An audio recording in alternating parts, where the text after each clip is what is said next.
Our guy is a complete roleplay maniac. No matter what game he plays, he fully commits himself to his character and never feels embarrassed about it. But for the first time in his life, he seriously regrets taking roleplay this far. Inside the game, his character faces a massive demon surrounded by dark energy. Although his body is already badly injured, he forces himself back onto his feet and grips his sword. The demon laughs at his pathetic condition, calling him a coward who should just accept death. At this point, our guy no longer cares about his carefully planned character.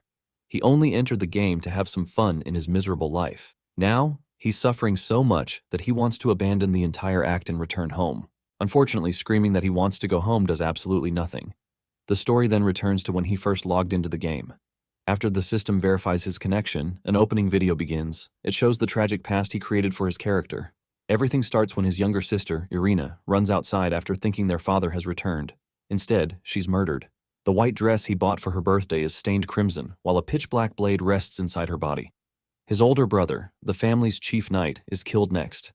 Then his older sister, who succeeds him as chief knight, also falls while trying to protect the family. Their mother desperately orders him to run, but the young boy refuses to abandon everyone. He insists that he's a knight too and wants to fight alongside them. But his family only begs him to survive. His father arrives as well, but that changes nothing. Everyone around the boy is slaughtered and his memories become a blur. He remembers grabbing a sword before the entire world turns red, then white, and finally black.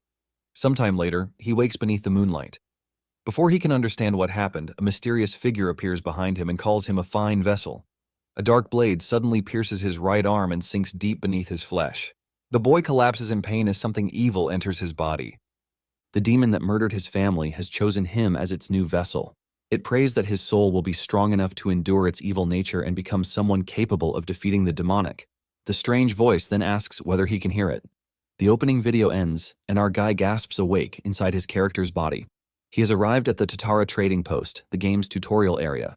A worker beside him asks whether he plans to get off the wagon. Our guy silently climbs down and walks away, causing the worker to call him a creepy bastard behind his back. Instead of getting offended, our guy is thrilled. The immersion is incredible. The opening video felt like his actual past, and even that ordinary worker felt like a real person instead of an NPC. The entire world looks so convincing that he nearly starts dancing in the middle of the street. The game is called Legend of Heroes, and its VR remake has officially launched today. The original Legend of Heroes came out 15 years ago and was considered a legendary domestic game. Unfortunately, it shut down after only 5 years. Our guy has been eagerly waiting for its return. More importantly, he isn't just a casual gamer. He's a true roleplay maniac who creates a complete history and personality for every character he uses. His current character is named Iryu, and his class is Demon Knight. According to Iryu's background, a demon slaughtered his entire family before possessing his right arm.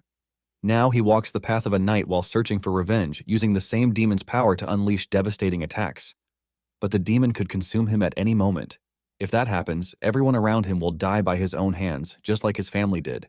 Because of this fear, Iryu keeps everyone at a distance. He's always tense and hides his lonely, unstable heart behind a cold and dangerous exterior. That's our guy's incredible character concept. He even spent hundreds of extra dollars to bring it to life. His long coat moves perfectly whenever he walks, while the armor covering his possessed arm makes a satisfying metallic sound. After admiring his appearance for a while, he realizes he has gotten carried away.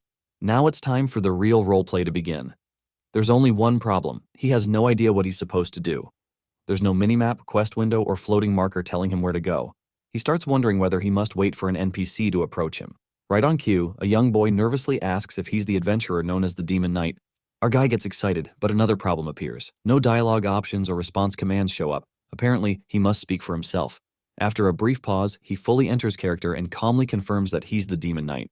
He then orders the boy to lead the way. His cold expression and deep voice scare the life out of the child. The poor boy immediately agrees and carefully guides him toward the Adventurers Guild.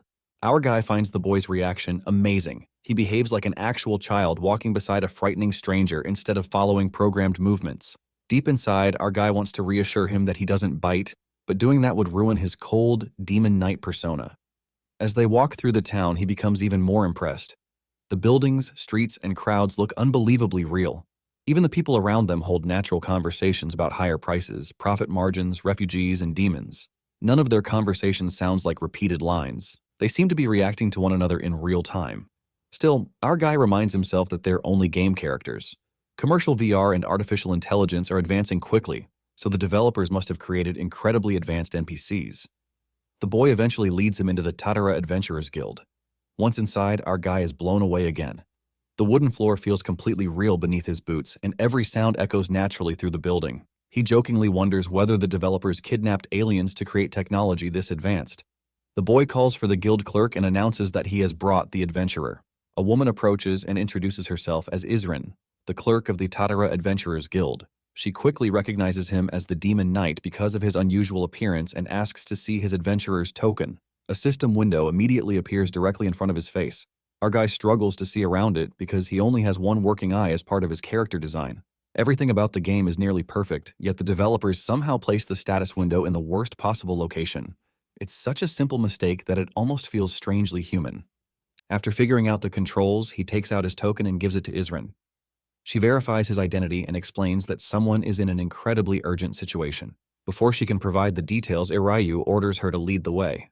Our guy already knows how the original game's tutorial works, but he still feels nervous. This is the grand tutorial quest, and he wants to perform his role perfectly. Isren brings him before the guildmaster, a short and bad-tempered old man. As soon as he sees Irayu, the guildmaster comments that the Demon Knight looks even more miserable than the rumors claimed. He then mocks Irayu's ominous face and wonders whether accepting a dangerous request without hearing the details is courage or a death wish. Isren nervously asks the guildmaster to watch his words. Meanwhile, our guy is delighted. He can insult an old dude inside a game without feeling guilty because the dude is just a programmed NPC. He briefly worries that having low affinity might prevent him from receiving the quest, but since this is the tutorial, the game should give it to him regardless. After deciding on the perfect response, he activates his serious Demon Knight persona. With a cold and threatening expression, Irayu tells the guildmaster that his tongue lacks manners. The entire room falls silent. Isrin, the guildmaster, and everyone nearby stare at him in complete shock. Their faces don't look like simple programmed reactions. They look genuinely frightened and offended. Our guy immediately breaks character inside his head. He gets confused and wonders why the NPCs are reacting like real people. Looking back, he should have realized the truth at that very moment. These people were never ordinary NPCs. After Irayu's threatening response leaves the entire guild speechless, our guy gets confused. He has no idea why ordinary NPCs look genuinely shocked by his words. The guildmaster quickly pulls himself together and orders Irayu to follow him if he still believes he can act so confidently after hearing the request. Our guy expects a quest window to appear, but nothing happens. Isrin asks whether the Demon Knight truly volunteered without knowing any of the details. Our guy knows he never had a choice. If the game's story tells him to accept a mission, then he must follow it. Still, as a roleplay maniac, he loves how naturally everyone reacts to him. After all, roleplaying is part of the game's content. Fully returning to character, Irayu coldly asks whether they believe his target could pose a threat to him. He even calls the creatures mere insects, causing Isrin and the guild workers to become nervous again.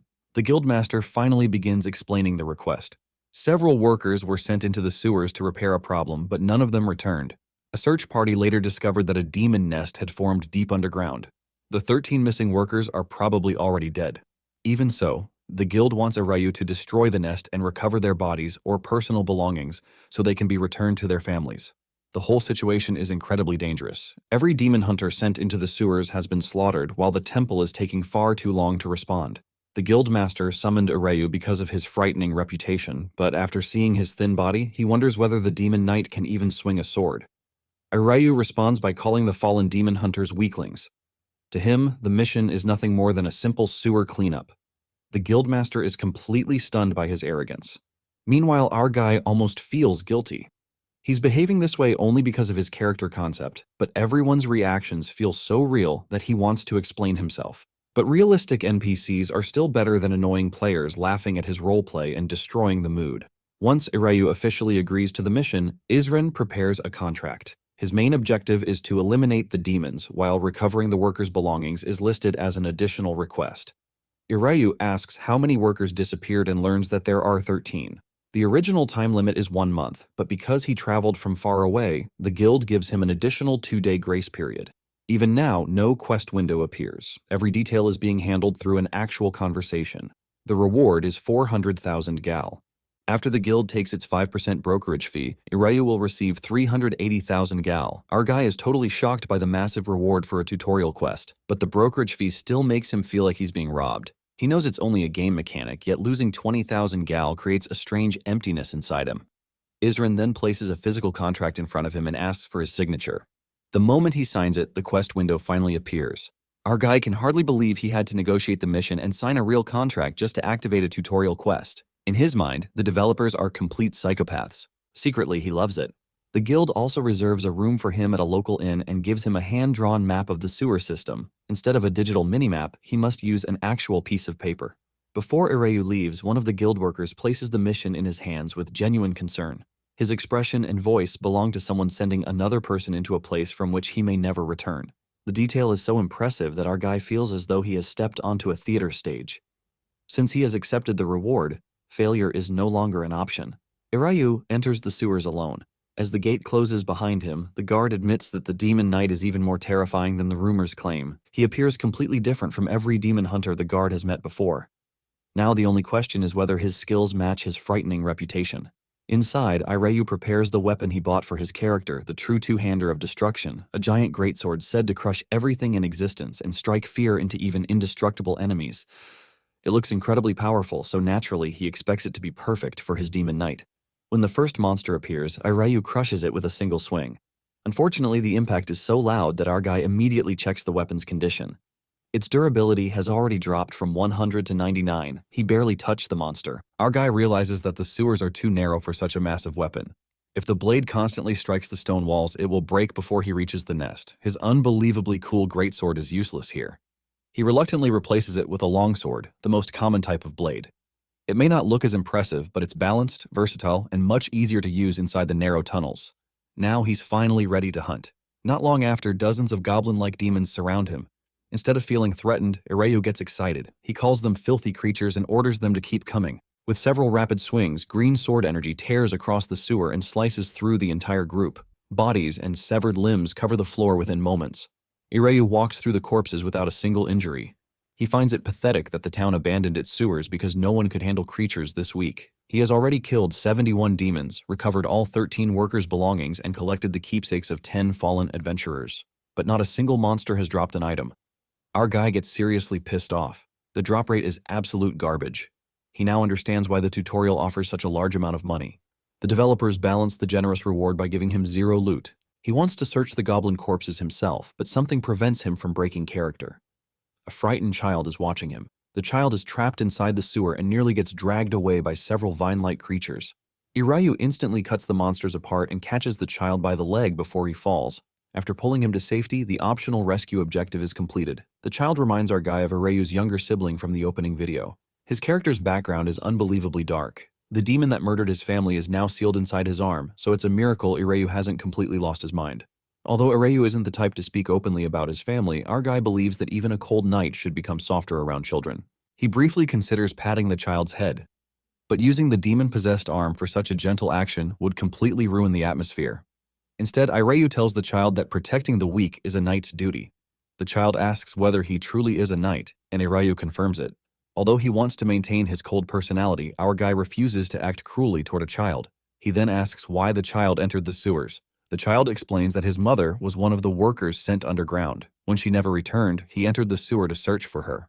The truth nearly breaks our guy's heart. Deep inside, he wants to hug the child and reassure him that he did nothing wrong.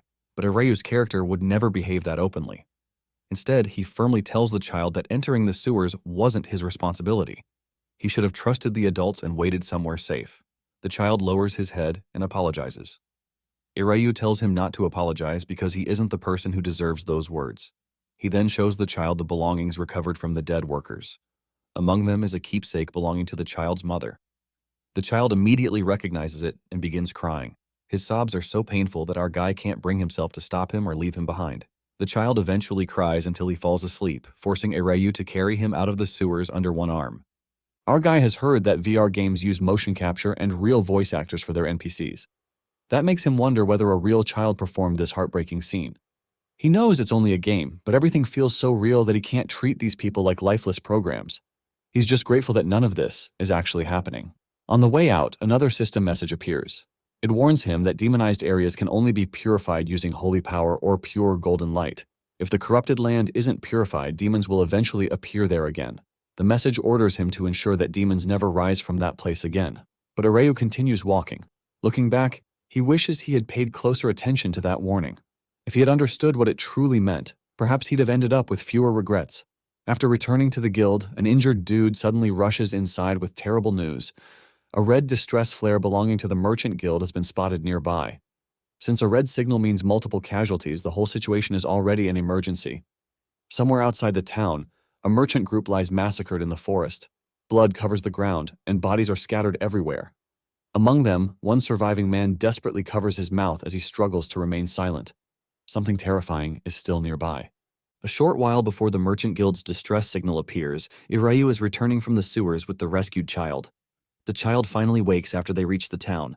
While walking beside Irayu, he quietly asks whether his mother is now happy by God's side. The question immediately places our guy in a difficult position.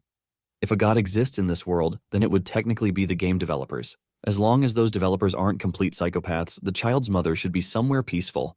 Unable to say any of that aloud, Irayu just assures the child that she's happy. The scene is so depressing that our guy struggles to maintain his cold expression.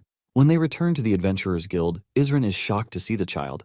Irayu explains that he's the son of one of the missing workers and entered the sewers to search for his mother. He tells Isrin to ask the child for the remaining details. Irayu then hands her a large sack. He only intends to show it to her, but Isrin immediately takes it from him. The bag nearly drags her to the floor because it weighs almost as much as the child. Inside are the personal belongings of all 13 dead workers and the identification tags of the fallen adventurers. Isrin is stunned. She promises to verify the identities and deliver each item to the correct family. When she recognizes the tags belonging to the dead demon hunters, her expression becomes even more serious. On behalf of the guild, she offers Irayu her deepest gratitude. Inside his head, our guy believes he deserves every bit of it. He had to search the entire sewer without a single objective marker. But when he hears the emotion in Isrin's voice, all his frustration disappears. Hyper-immersion is terrifying. Isrin then asks whether he has finished hunting for the day. Our guy gets confused. Why would any player stop hunting immediately after completing the tutorial? She hesitantly asks whether he plans to return to the sewers and suggests resting first. Rest is the last thing on his mind. He nearly emptied his savings account to prepare for this full dive session. Full dive allows someone to remain inside the gaming capsule for more than 24 hours without worrying about food or sleep, but the special solution required for it's unbelievably expensive. There's no way he'll waste that money by logging out early. Instead, he assumes Azren is hinting at another quest. He wonders whether the sewer mission has a follow-up stage, or whether he must return to purify the demonized area. He did leave quickly because he wanted to escape before suffering suffocation damage from the terrible sewer air. Maybe the game considers that cheap and expects him to finish the purification too. Maintaining his character, Irayu asks why he must return to the sewers. Isrin gets confused by his response. She nervously asks whether he truly eliminated every demon underground. Irayu confirms that he did and demands to know why else he'd have returned. Isrin quietly points toward the rescued child. She assumed he came back only to save him. Our guy doesn't understand why she's overreacting. From his perspective, he didn't clear the sewer unusually quickly. But the real people around him know that several trained demon hunters entered that place and never returned. Irayu somehow destroyed the entire nest alone and came back almost immediately. Since he still believes this is only a game, he interprets Isrin's shock as doubt. Irayu coldly asks whether she's questioning his abilities. Terrified, Isrin immediately apologizes and assures him that she'd never doubt him. The guild agrees to take care of the child while she goes to find the client who posted the mission. While waiting, our guy plans to inspect his new level and skill tree. The client soon arrives and gives him the full reward of 400,000 gal. The guild even agrees to cover the brokerage fee and offers to pay a good price for any materials he collected from the demons. Our guy is caught off guard by how the game's economy works. 15 years ago, quests offered terrible rewards, forcing players to earn money by farming monster drops. In the remake, it looks like most income comes directly from completing quests. Then he remembers a life skill called butchery. That skill allows a player to gather materials from animal and demon corpses. Raising its level can even reveal information about enemies before a battle. If he had chosen butchery, he could have collected materials from every monster in the sewer and made even more money.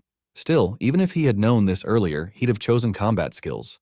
After all, Irayu would never lower himself to cut apart worthless bugs for a small amount of money. A true role-play maniac selects skills based entirely on the character concept, not profit. His current abilities include dangerous skills such as Roar of Grudge, Manifestation of Madness, Law of the Hunt, Grappling, and Close-Range Gathering. Meanwhile, gentle or social skills don't fit Irayu's personality at all. Our guy is also happy that Legend of Heroes is a single-player game. He can build his character however he wants without worrying about healing, support, or other party roles. He only hopes that leveling up will unlock even more impressive abilities. Once the sewer quest is officially marked complete, Ireyu decides there's no reason to remain at the guild. Before he can leave, a man suddenly rushes into the building and screams for the guildmaster. The guildmaster reacts like an angry neighborhood grandfather, demanding to know why the dude is charging inside like a wild horse with his backside on fire. Our guy secretly finds the old dude's personality hilarious. The messenger reports that one of the merchant guild's distress flares has been fired nearby. The Holy City Guard has already been informed, but they're responding far too slowly. Our guy immediately recognizes the setup. It's classic early game design, linking one quest directly into the next. The guildmaster gets seriously pissed off. The guards take everyone's money yet still refuse to act when people are dying. He orders the guild's men to leave immediately, then points at Ireyu and tells him to go as well. Our guy already plans to accept, but he must deliver the proper line first. Ireyu warns the guildmaster not to command him. Instead of becoming angry, the old dude says this is a matter of loyalty and promises to pay him generously. That's more than enough. Ireyu declares that they now have a contract and orders the messenger to lead the way. Isran calls after him, promising to prepare the official paperwork before he returns. This time, the quest window appears immediately. The mission is called People in Danger. It offers several choices, including meeting with the mercenaries or going directly to the battlefield. The main objective is to eliminate the attackers, while the bonus reward depends on how many people survive. Our guy immediately notices something suspicious. This is clearly a time-limited mission. If he wastes time meeting the mercenaries, more victims may die before they arrive. When the messenger suggests joining the other fighters first, Ireyu refuses. He orders the man to take him directly to the place where he's needed.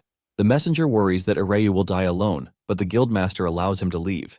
Since the demon knight cleared the entire sewer without help, he won't die easily. Our guy is delighted that the grumpy old man understands him so well. The messenger explains that horses are waiting nearby. Our guy isn't worried because he once became famous in a horse riding simulator.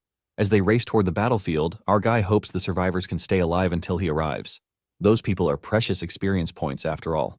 By the time they reach the area, dozens of demons have surrounded the remaining merchants. Several bodies already cover the ground while the survivors desperately defend themselves. Ireyu charges into the battlefield and releases a powerful attack from his sword. The ground explodes and several demons are instantly torn apart.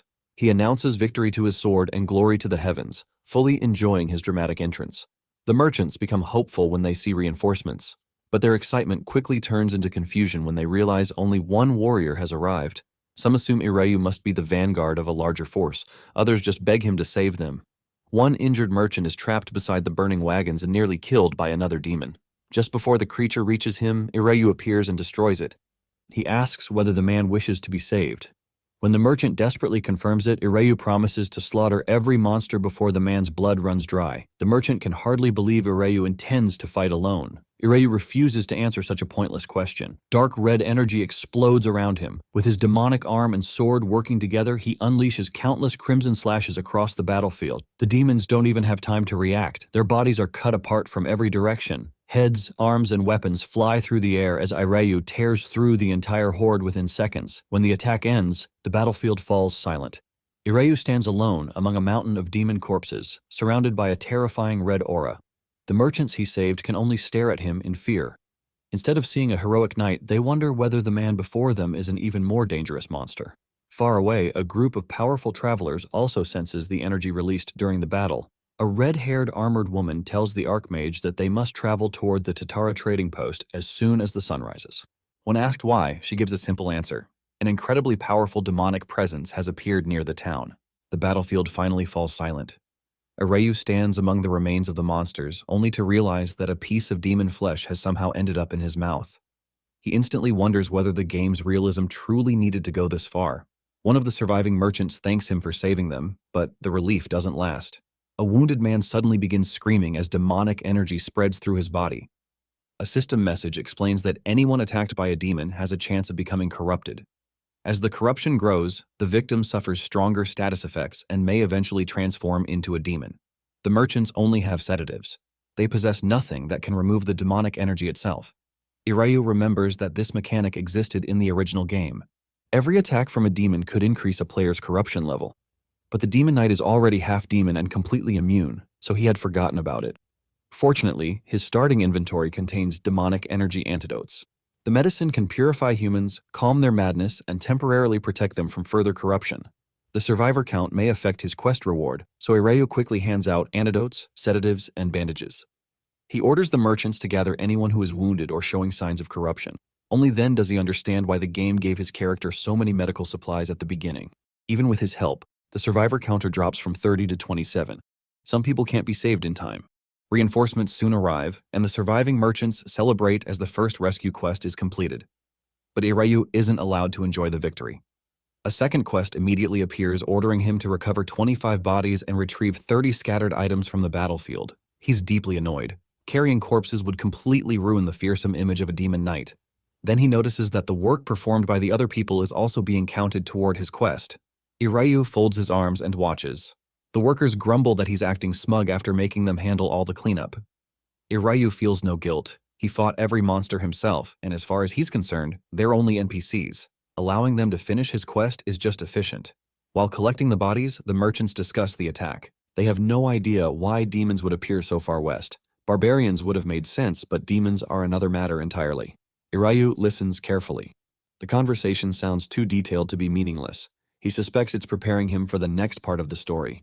Then the workers discover something strange. Several corpses are missing. Even after considering the bodies destroyed during the battle, the numbers still don't match. Someone or something must have taken them. The merchants are frightened and choose to return to the city. They also plan to complain about the guards, since they pay taxes precisely to be protected from incidents like this. Iryu instantly suspects that a demon follower or warlock may be involved. The missing corpses will probably become evidence in a future investigation quest. Once all 25 bodies and 30 items have been recovered, Iryu returns to the Adventurers Guild. The guildmaster praises his work, but Iryu coldly reminds him to provide the proper payment. The old dude becomes offended, asking whether Iryu thinks he's too poor to pay an adventurer. Before Iryu can leave, however, the guildmaster stops him and offers him another commission. The job is to exterminate demons in the Northwest Forest. Isrin points out that the area was already assigned to other adventurers.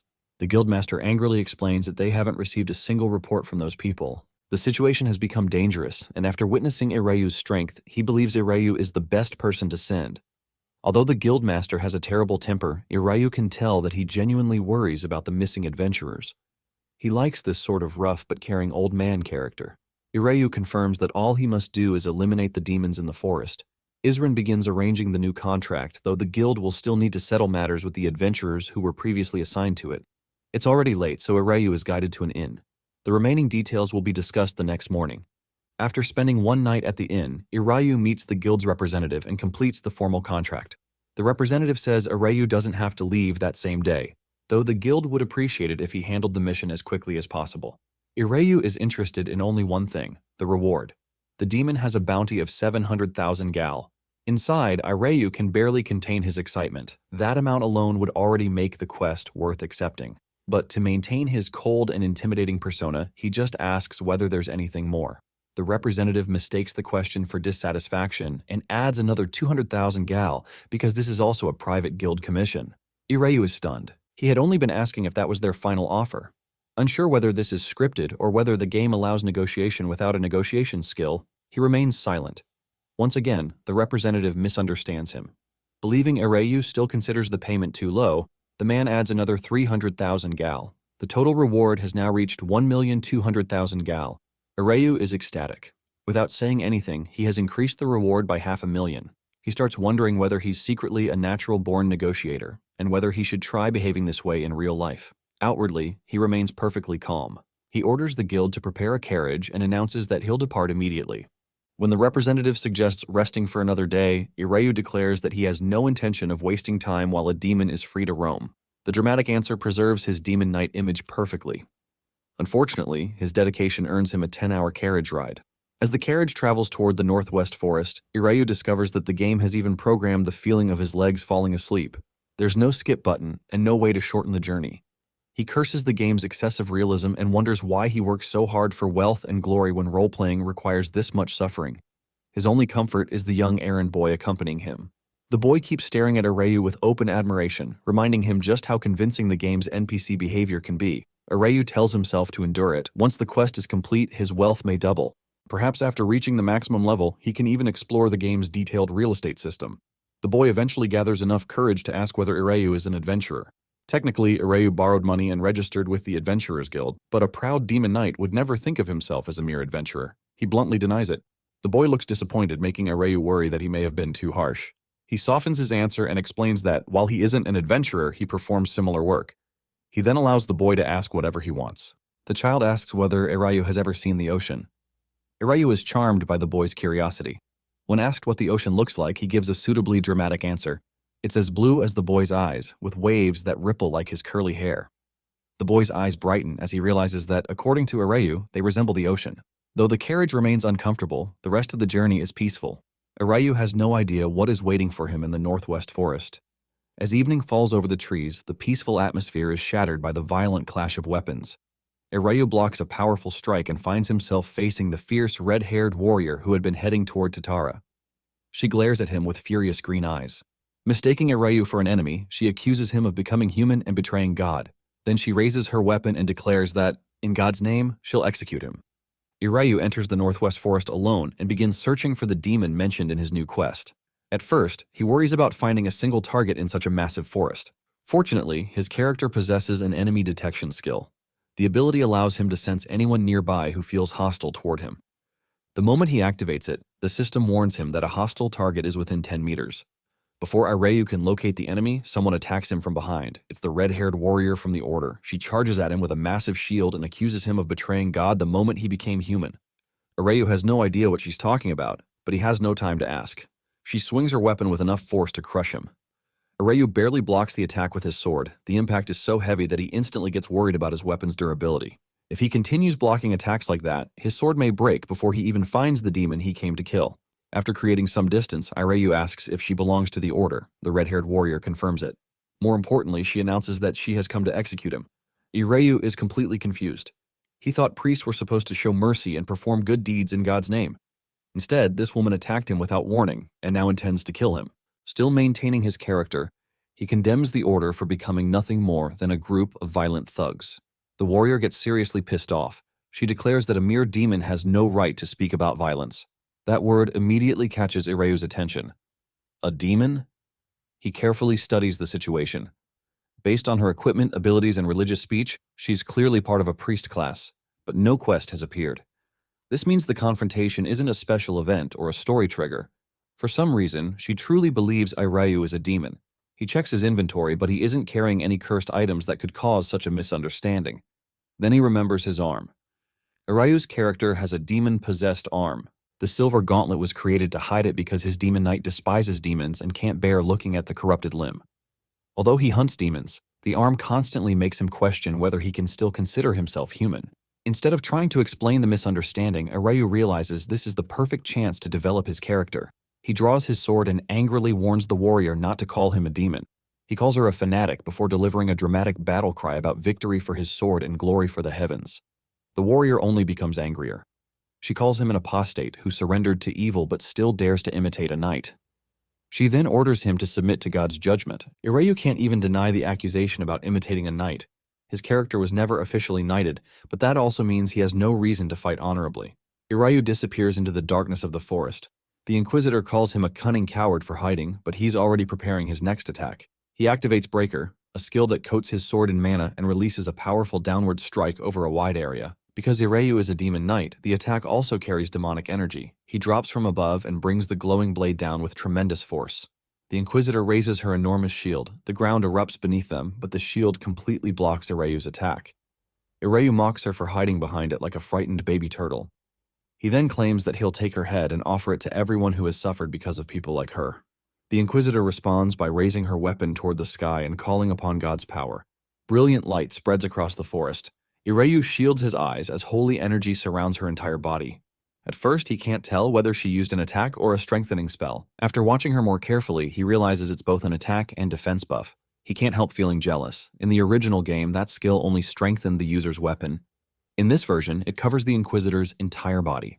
Her armor, weapon, and shield are all protected by holy power. It's an unbelievably powerful improvement.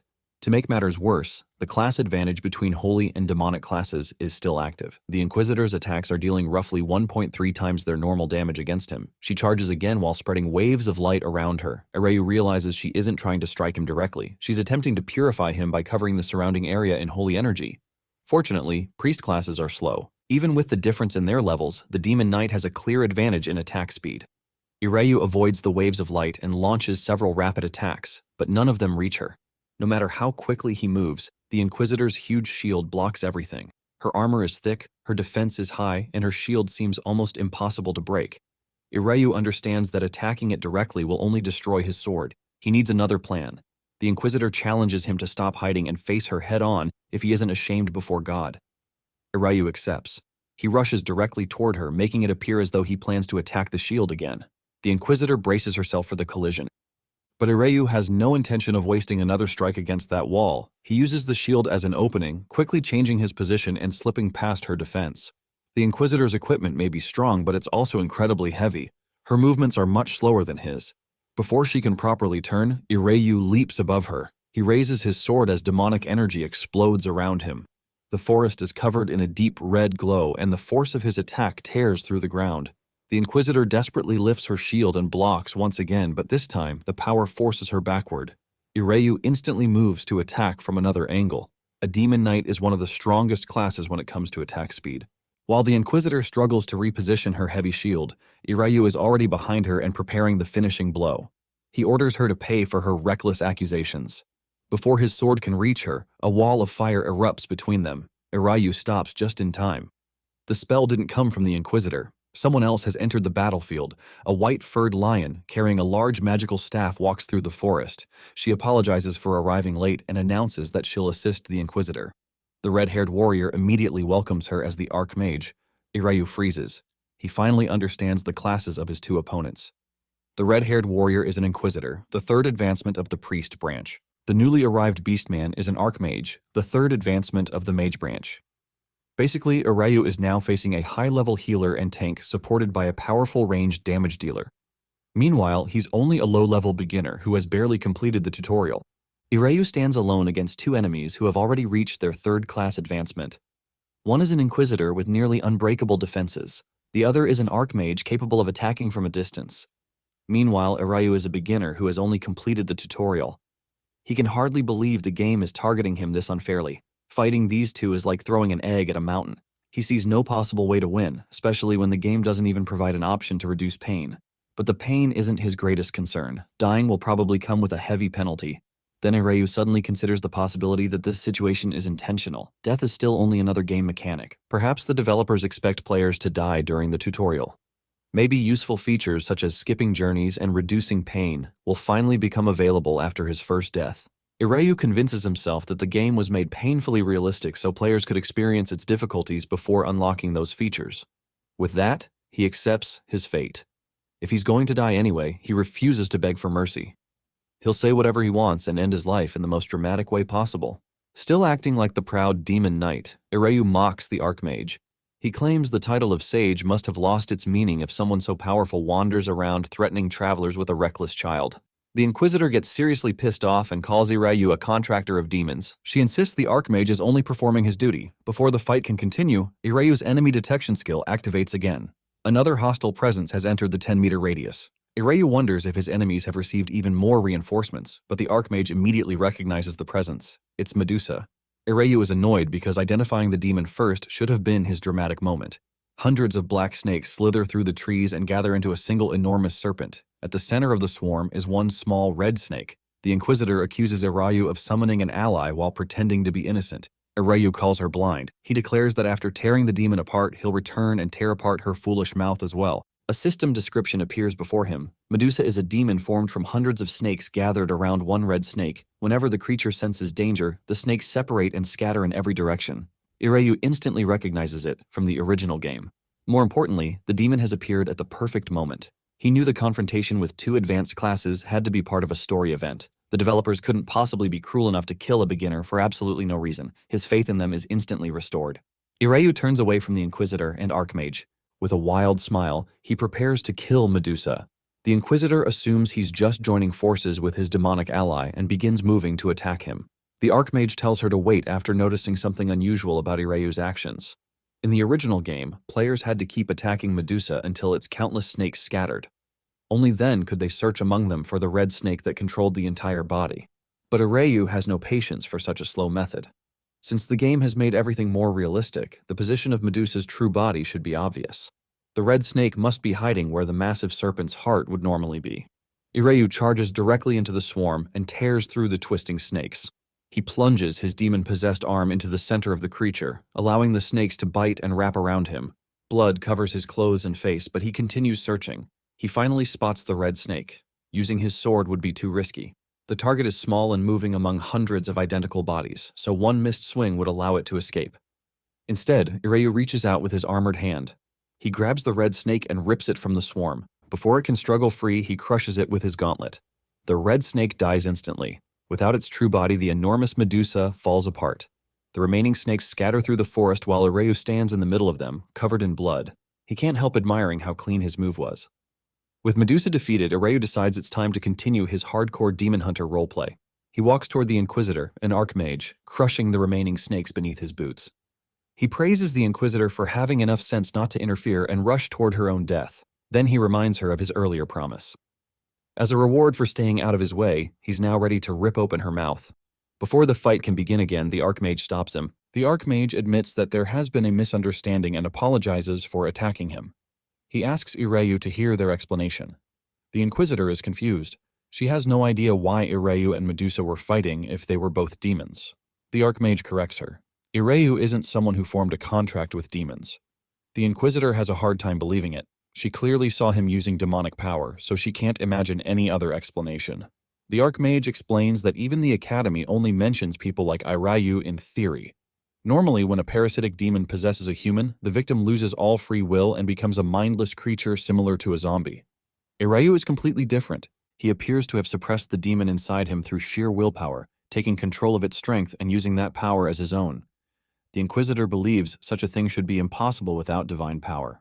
The archmage calmly reminds her that nothing in the world is truly impossible. Some things are only considered impossible because no one has accomplished them yet. Otherwise, there would be no way to explain the young dude standing before them. Irayu quietly listens to the entire explanation. He's delighted that these advanced NPCs are discussing the rare nature of his character as though they're presenting a third-person class analysis. Once they finish, Irayu decides it's time to show off his Demon Knight personality again. He angrily asks whether they're finished whispering about him directly in front of his face. He's especially offended that they compared him to a mindless zombie. The archmage admits that they made a massive mistake. He promises to grant Irayu anything within his power as compensation. Irayu knows the offer will probably amount to a few coins or some beginner equipment. Even so, it gives him another chance to act intimidating. He asks whether the archmage is truly willing to grant anything. Then Irayu demands that both of them cut out their own tongues. The archmage hesitates. Irayu instantly rejects the apology. If they can't even fulfill that demand, then their regret is meaningless. He adds that he'd love nothing more than to rip off their jaws and hang them at the village gates, but doing so would make him no better than the demons he hates. After delivering that dramatic threat, Irayu orders them to get lost. Inside, he's having the time of his life. The exchange reminds him of performing theater improvisation with his college friends. An edgy and powerful character only looks impressive when everyone else reacts properly, and the NPCs are responding perfectly to everything he says. Irayu silently thanks the game's advanced artificial intelligence. He turns to leave, but suddenly remembers his original mission. He still needs proof that he killed the demon. Irayu grabs Medusa's red corpse and prepares to take it back to the guild. When the Inquisitor stops him, he assumes she intends to complain about him taking the body. He becomes annoyed. A beginner needs the corpse to complete the quest, but the Inquisitor doesn't try to claim it. Instead, she asks Irayu to hear her out as well. Irayu's irritation immediately disappears. He wonders if she's about to give him another quest. Instead of giving him another quest, she sincerely apologizes for attacking him. Irayu is surprised. He expected an elite teenage NPC to remain stubborn and protect her pride.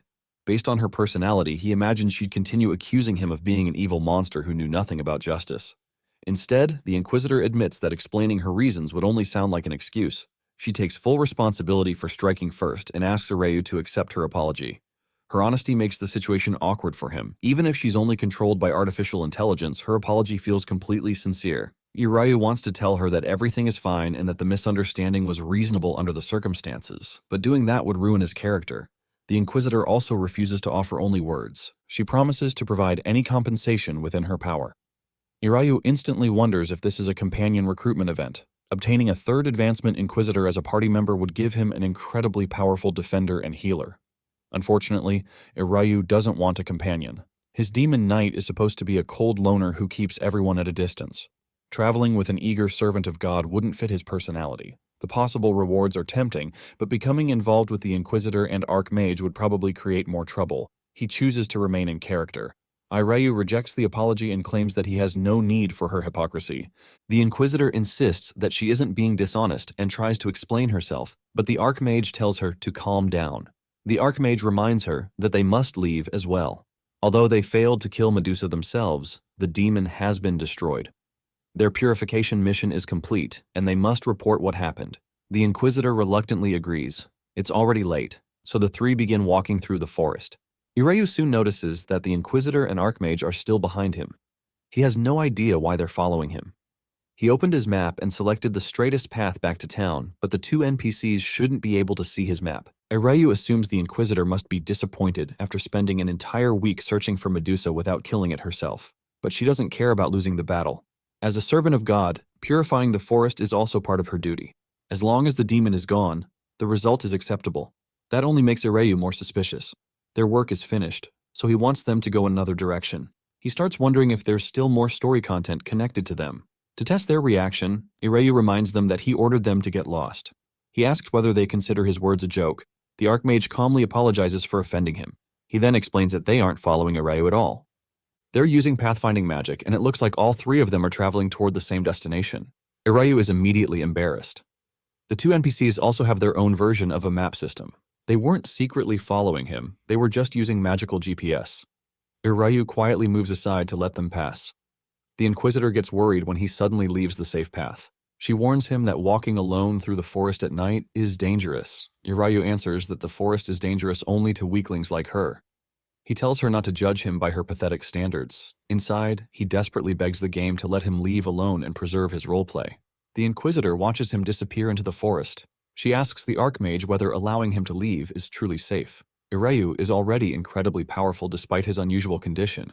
If the demon inside him ever takes control, he could become a terrible threat. The Archmage admits that even an old and experienced mage like him has never encountered anyone like Ireyu. He hopes the young dude will never surrender to the demon, but he also knows that hope and reality are often completely different. Fortunately, the Archmage secretly placed tracking magic on Ireyu. Since they're all heading toward the same town, he intends to watch the young demon knight for a while. The Inquisitor prays for God's protection to remain with him. Meanwhile, Ireyu begins the long journey back. He confidently left his two possible companions behind, but he soon discovers a cruel truth. It took 8 hours by carriage just to reach the forest. Now he has no carriage. At first, Ireyu has a hard time believing the game would force him to walk the entire distance. Games are supposed to be fun, so there must be a shortcut, fast travel system, or hidden transportation option. There's none. Ireyu walks through the night, continues through the morning, and keeps moving for the rest of the day. He thinks about camping in the forest, but the wildlife is far too active. Strange creatures surround him whenever he tries to rest. The game's realistic ecosystem makes sleeping outside nearly impossible. After walking for an entire day, Ireyu finally reaches Tatara. The moment the town entry notification appears, he nearly cries with relief. He curses the game for creating such an accurate and exhausting travel system, though he's forced to admit it's still an incredibly well-made piece of trash. Despite the late hour, Ireyu goes directly to the guild. The employee on duty informs him that it's too late to submit a quest and asks him to return later. Ireyu silently releases his intimidating aura and orders the employee to confirm his mission. The frightened worker immediately agrees. When Ireyu places the bag containing Medusa's corpse on the counter, the employee can hardly believe that he has already returned. Ireyu only left 2 days earlier, yet he traveled all the way to the forest, killed the demon, and came back. The worker opens the bag and discovers the dead red snake. After examining it, the guild confirms that the demon was Medusa. They still intend to inspect the forest in the morning, but everything Ireyu reported appears to be correct. The quest is marked as completed. The final details and reward will be processed after sunrise. Ireyu is too tired to care. His head is spinning, and he wonders whether he's becoming old. In the past, he could stay awake all night playing games without feeling this weak. The guild employee recommends an inn. Isrin then calls over the cheerful young errand boy and asks him to guide Ireyu to the White Wind Inn. The boy is delighted to see Ireyu again. He assumes Ireyu must be exhausted because he rushed to complete the mission. Ireyu notices that the child seems happier every time they meet. At least someone is enjoying the situation. On the way to the inn, the boy excitedly asks what kind of demon Ireyu fought and whether it was powerful. Still maintaining his cold personality, Ireyu states that demons aren't a subject to be discussed for entertainment. The boy immediately becomes quiet and apologizes. Ireyu feels terrible. He knew his character's response would frighten the child, yet he still said it. Inwardly, he apologizes for being such a terrible adult and chooses to give the boy a generous tip when they reach the inn. Once inside his room, Irayu collapses onto the bed. He begins seriously considering whether he should quit the game. What was supposed to be entertainment now feels like extreme physical labor. His fatigue status has reached 100%, but the exhaustion feels real. Irayu has no idea how a number inside a status window can make his actual body feel so weak. If he hadn't purchased the expensive full dive solution, he'd have rage quit already. For now, he chooses to sleep for 6 hours. He'll choose whether to continue playing after he wakes up. Irayu selects the sleep option and quickly loses consciousness. Sometime during the night, his door slowly opens. A shadowy figure enters the room and approaches the sleeping demon knight. The intruder raises a spiked bat with both hands. Then the bat comes crashing down toward Irayu's body. While Irayu sleeps, a system warning suddenly enters his mind. A hostile target is within 10 meters. Irayu forces himself awake just as a spiked bat comes crashing toward his body. He grabs his sword and blocks the spiked bat at the last possible moment. The intruder is a common robber. Irayu shoves him backward and immediately gets angry at his enemy detection skill. It claims to detect enemies from 10 meters away, yet it only warned him when the attacker was practically standing over his bed. The robber tries to overpower him, but Irayu easily pushes him aside. The man has no idea how someone who was sleeping moments earlier can possess such monstrous strength. Irayu draws his weapon and swings. The robber narrowly avoids being cut apart. Terrified, he admits that he only wanted Irayu's coin purse. Irayu orders him to drop the weapon and place both hands on his head. Then Irayu realizes that his intimidating demon knight is speaking like a police officer. The robber drops his weapon and begs for mercy. Irayu coldly mocks him. He never realized that coin purses could be obtained by crushing someone's skull while they were sleeping. The robber suddenly agrees that this is normally how robbery works. He reaches for his weapon again and tries to attack. Irayu is already prepared. He moves behind the robber, avoids the desperate strike, and knocks him down with ease. The man falls unconscious before he can land a single proper hit. Irayu looks down at him with disgust. Even as a casual player suffering from extreme exhaustion, allowing himself to be robbed by such a weak enemy would be humiliating. He grabs the unconscious robber and drags him out of the room. Irayu originally thought this might be some large bandit raid event, but it looks like one random criminal just walked through the inn's door and entered his room. He can't understand what kind of event this is supposed to be. When Irayu reaches the first floor, one of the inn employees notices the unconscious man. The woman screams after seeing his limp body. She instantly assumes Irayu has murdered someone. Irayu is annoyed. The robber is clearly still breathing, so he has no idea how she reached that conclusion. He only wants everyone to calm down so he can return to sleep. Before he can explain, enemy detection activates again. Another hostile target is within 10 meters. The Inquisitor suddenly charges into the inn. She sees Irayu standing over an unmoving man and immediately accuses him of committing murder. She declares that she knew a zombie with a mind of its own could never be trusted. Irayu blocks her weapon. He can hardly believe this troublesome priest has appeared again. Even worse, she always arrives during situations that make him look guilty. The entire storyline feels as though it's being forced to create misunderstandings between them. But Irayu isn't entirely unhappy. Whenever the Inquisitor appears, his immersion becomes much stronger. She makes it easy for him to enter the Demon Knight's personality, and role-playing against her is genuinely fun. According to the lore Irayu created, his Demon Knight has several words that immediately make him furious. Insults involving demons, God, or losing his humanity are enough to send him into a rage. The Inquisitor somehow presses every one of those buttons whenever they meet. Irayu reminds her that he warned her not to follow him. He promised to kill her if she ignored him. The Inquisitor refuses to listen. She calls him a filthy demon who stole a human body. That's exactly the kind of response Irayu wanted. He smiles and claims that she's eager to meet her end. The inn's guests begin gathering around them. Irayu warns the innocent people to move away unless they want to become involved. Demonic energy gathers around his sword as he prepares to activate a skill. Before he can attack, glowing magical chains wrap around his body and weapon. Irayu instantly recognizes Binding, a mage-class crowd control skill that temporarily stops an enemy from moving or taking action. The Archmage finally appears and asks them both to wait. Irayu wonders where the mage disappeared to while the Inquisitor was causing trouble. Binding will eventually end on its own, but for the sake of his roleplay, he decides that he should struggle against it. He threatens to slice off the Inquisitor's jaw and tear out her tongue. The Inquisitor is confused by the Archmage's interference. She believes Irayu has committed murder and demands to know why the Archmage is stopping her. As Irayu pulls against the magical chains, demonic energy erupts from his body. The chains begin to crack. With one final burst of strength, Irayu completely shatters the binding spell. The Inquisitor is stunned.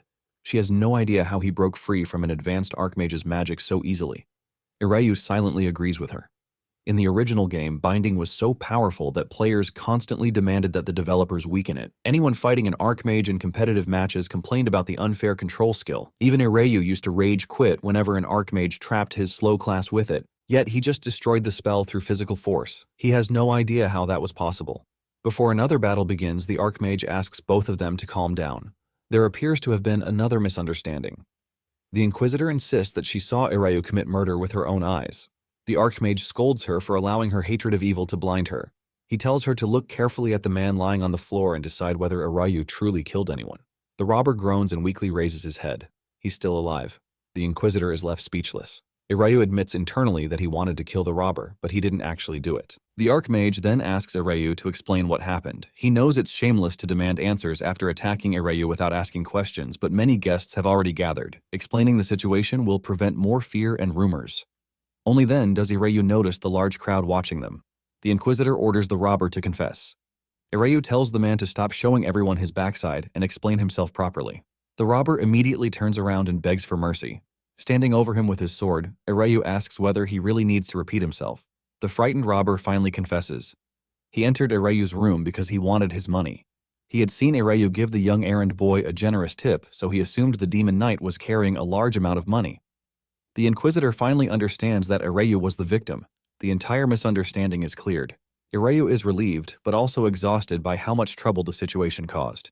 He warns the inn's workers to improve their security before another robber walks into a guest's room. Then he announces that he's leaving. The employees panic and try to stop him, but Ireyu has already decided to find somewhere else to rest. Fortunately, he doesn't need to pack. All of his unequipped equipment can be stored inside his inventory, making it easy to leave at any time.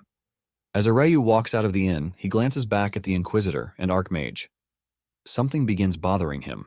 The previous night had been dark and chaotic, so he never studied their faces carefully. Now that he can see them under the inn's lights, both of them look strangely familiar. The Inquisitor calls after him. Ireyu takes another look at her face and suddenly realizes that he has seen her somewhere before. His only thought is that he may be in serious trouble. Under the moonlight, Ireyu finally gets a proper look at the two strangers who attacked him. The young priest's fiery red hair, bright green eyes, and strangely familiar braid make something click in his mind. That hair is practically the infamous death flag hairstyle, the sort of hairstyle worn by characters who are destined to meet a tragic end. More importantly, Ireyu recognizes the priest as the official Inquisitor character from the Legend of Heroes. The white lion beside him is familiar as well. Tall, elegant, and covered in sleek white fur, the old beastman belongs to the Sagi tribe. His appearance matches the game's official Archmage design perfectly. This discovery leaves Ireyu deeply unsettled. In the original game, characters from the other classes didn't normally wander into one another's stories unless they were controlled by real players. Each class had its own separate character story. Yet ever since Ireyu arrived in this version of the game, events have repeatedly pushed these official characters into his path. He starts wondering whether forming a party with them is mandatory. The very thought irritates him. He deliberately created a solitary, demon-possessed warrior who wanted nothing to do with others. If he had wanted to travel in a cheerful group, he'd never have chosen such an antisocial role-playing concept. Still, the game appears to offer an unusual amount of freedom. Perhaps joining them is optional. Ireyu chooses to test that possibility. Maintaining his cold demon knight persona, he asks whether the Inquisitor failed to understand his order to be silent. He then mockingly wonders if a noble servant of the temple considers the words of a demon unworthy of attention. The Inquisitor immediately panics. Dropping to the ground, the priest insists that there was no intention to disrespect him. The false accusation and sudden attack can't possibly be forgiven with a simple apology. So if words are insufficient, the Inquisitor offers something more valuable. The priest offers Ireyu her head. Ireyu stares down in disbelief. Internally, he's screaming. He only wants to travel alone. He isn't some deranged murderer who collects heads whenever someone inconveniences him. He has no idea why the Inquisitor's thoughts jump straight from apology to execution. He silently wonders whether the temple teaches its priests to behave this way, or whether the Archmage is responsible. The Archmage looks just as horrified. The old beastman has the expression of someone watching a disaster unfold while having absolutely no idea how to stop it. Unfortunately, Ireyu has trapped himself. His demon knight would never respond to this dramatic offer by nervously laughing and telling everyone to forget about it. That would completely break character. He needs a solution that spares the Inquisitor while still sounding ruthless enough for his role. Before he can devise one, the Archmage steps forward. The white lion bows and pleads for tolerance. The Inquisitor has only recently left the temple and knows almost nothing about the outside world. As the more experienced traveler, the Archmage should have stopped the misunderstanding before it became an attack. If someone must be punished, then the punishment should fall on him instead. The Inquisitor instantly objects. The attack was entirely the priest's mistake, so the Archmage must not accept responsibility for it. The two begin arguing over which of them should be punished. Erayu watches them with growing exhaustion. They're hopeless. Even if they're only NPCs, killing either of them over a misunderstanding feels wrong. On the other hand, just forgiving them wouldn't fit his character. Then Erayu notices the Inquisitor's long red braid. An idea comes to him.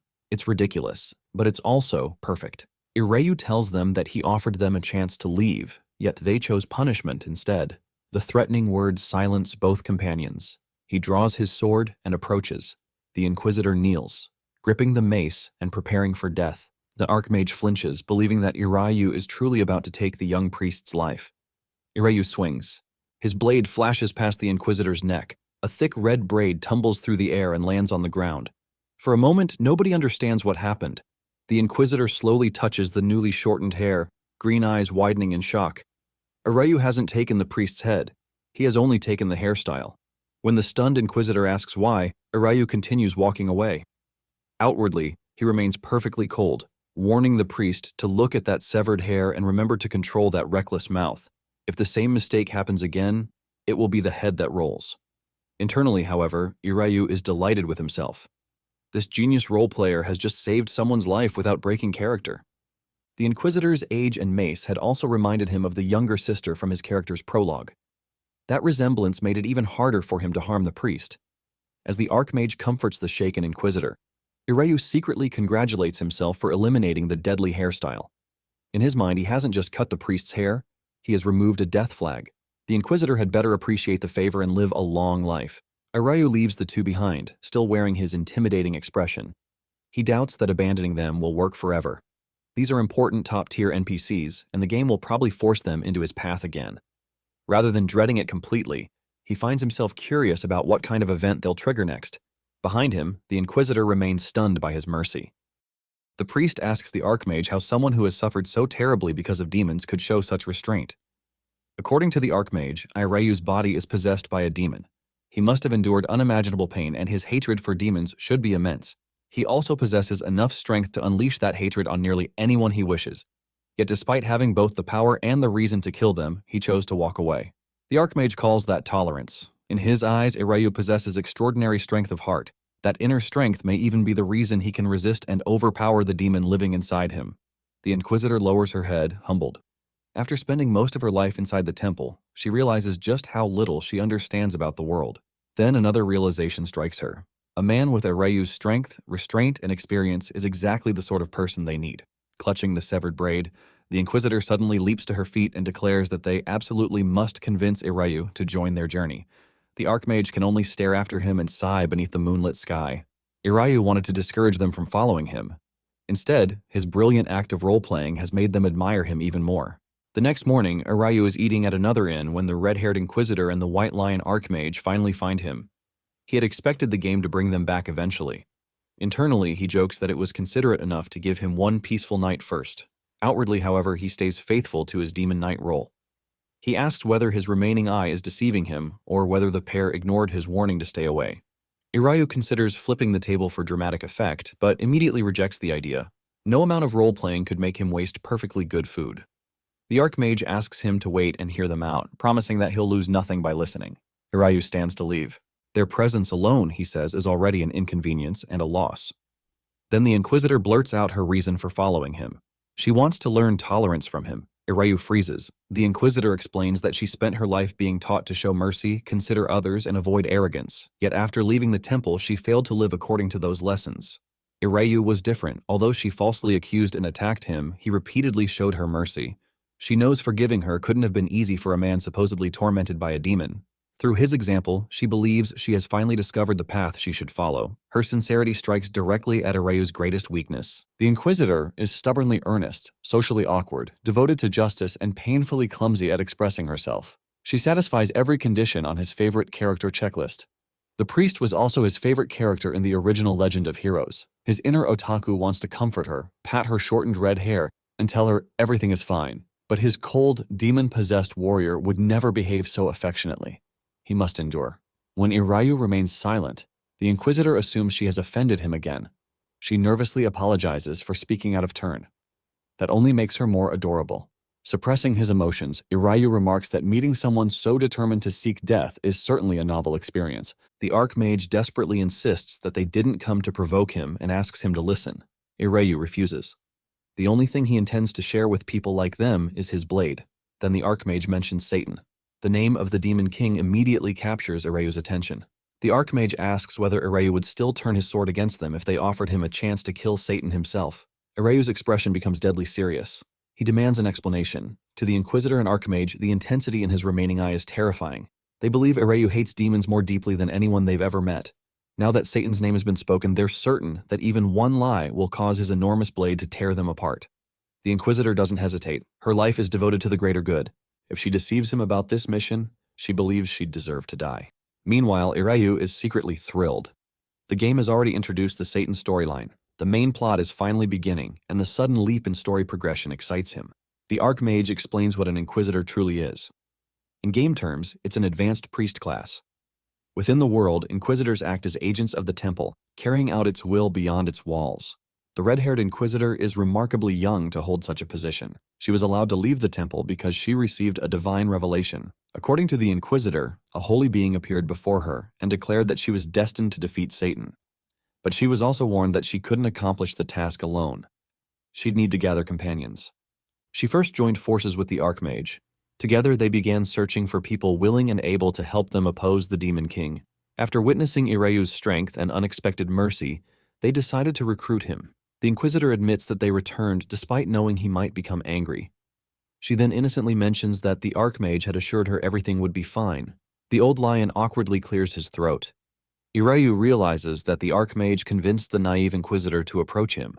Watching her place complete trust in such a questionable plan nearly makes him smile again. She's just too precious. Then Irayu notices something strange about her story. In the original game, his character was supposed to receive the important revelation and become the center of the mission. Yet in this version, the divine message was given to the priest. Has the remake changed the story so completely that the Inquisitor is now the true protagonist? A main quest appears before him, a step towards subduing the Demon King. The Archmage formally invites Irayu to join their campaign against Satan. He has already investigated Irayu's reputation. Irayu is apparently a famous mercenary who specializes in killing demons and never retreats when demons are involved.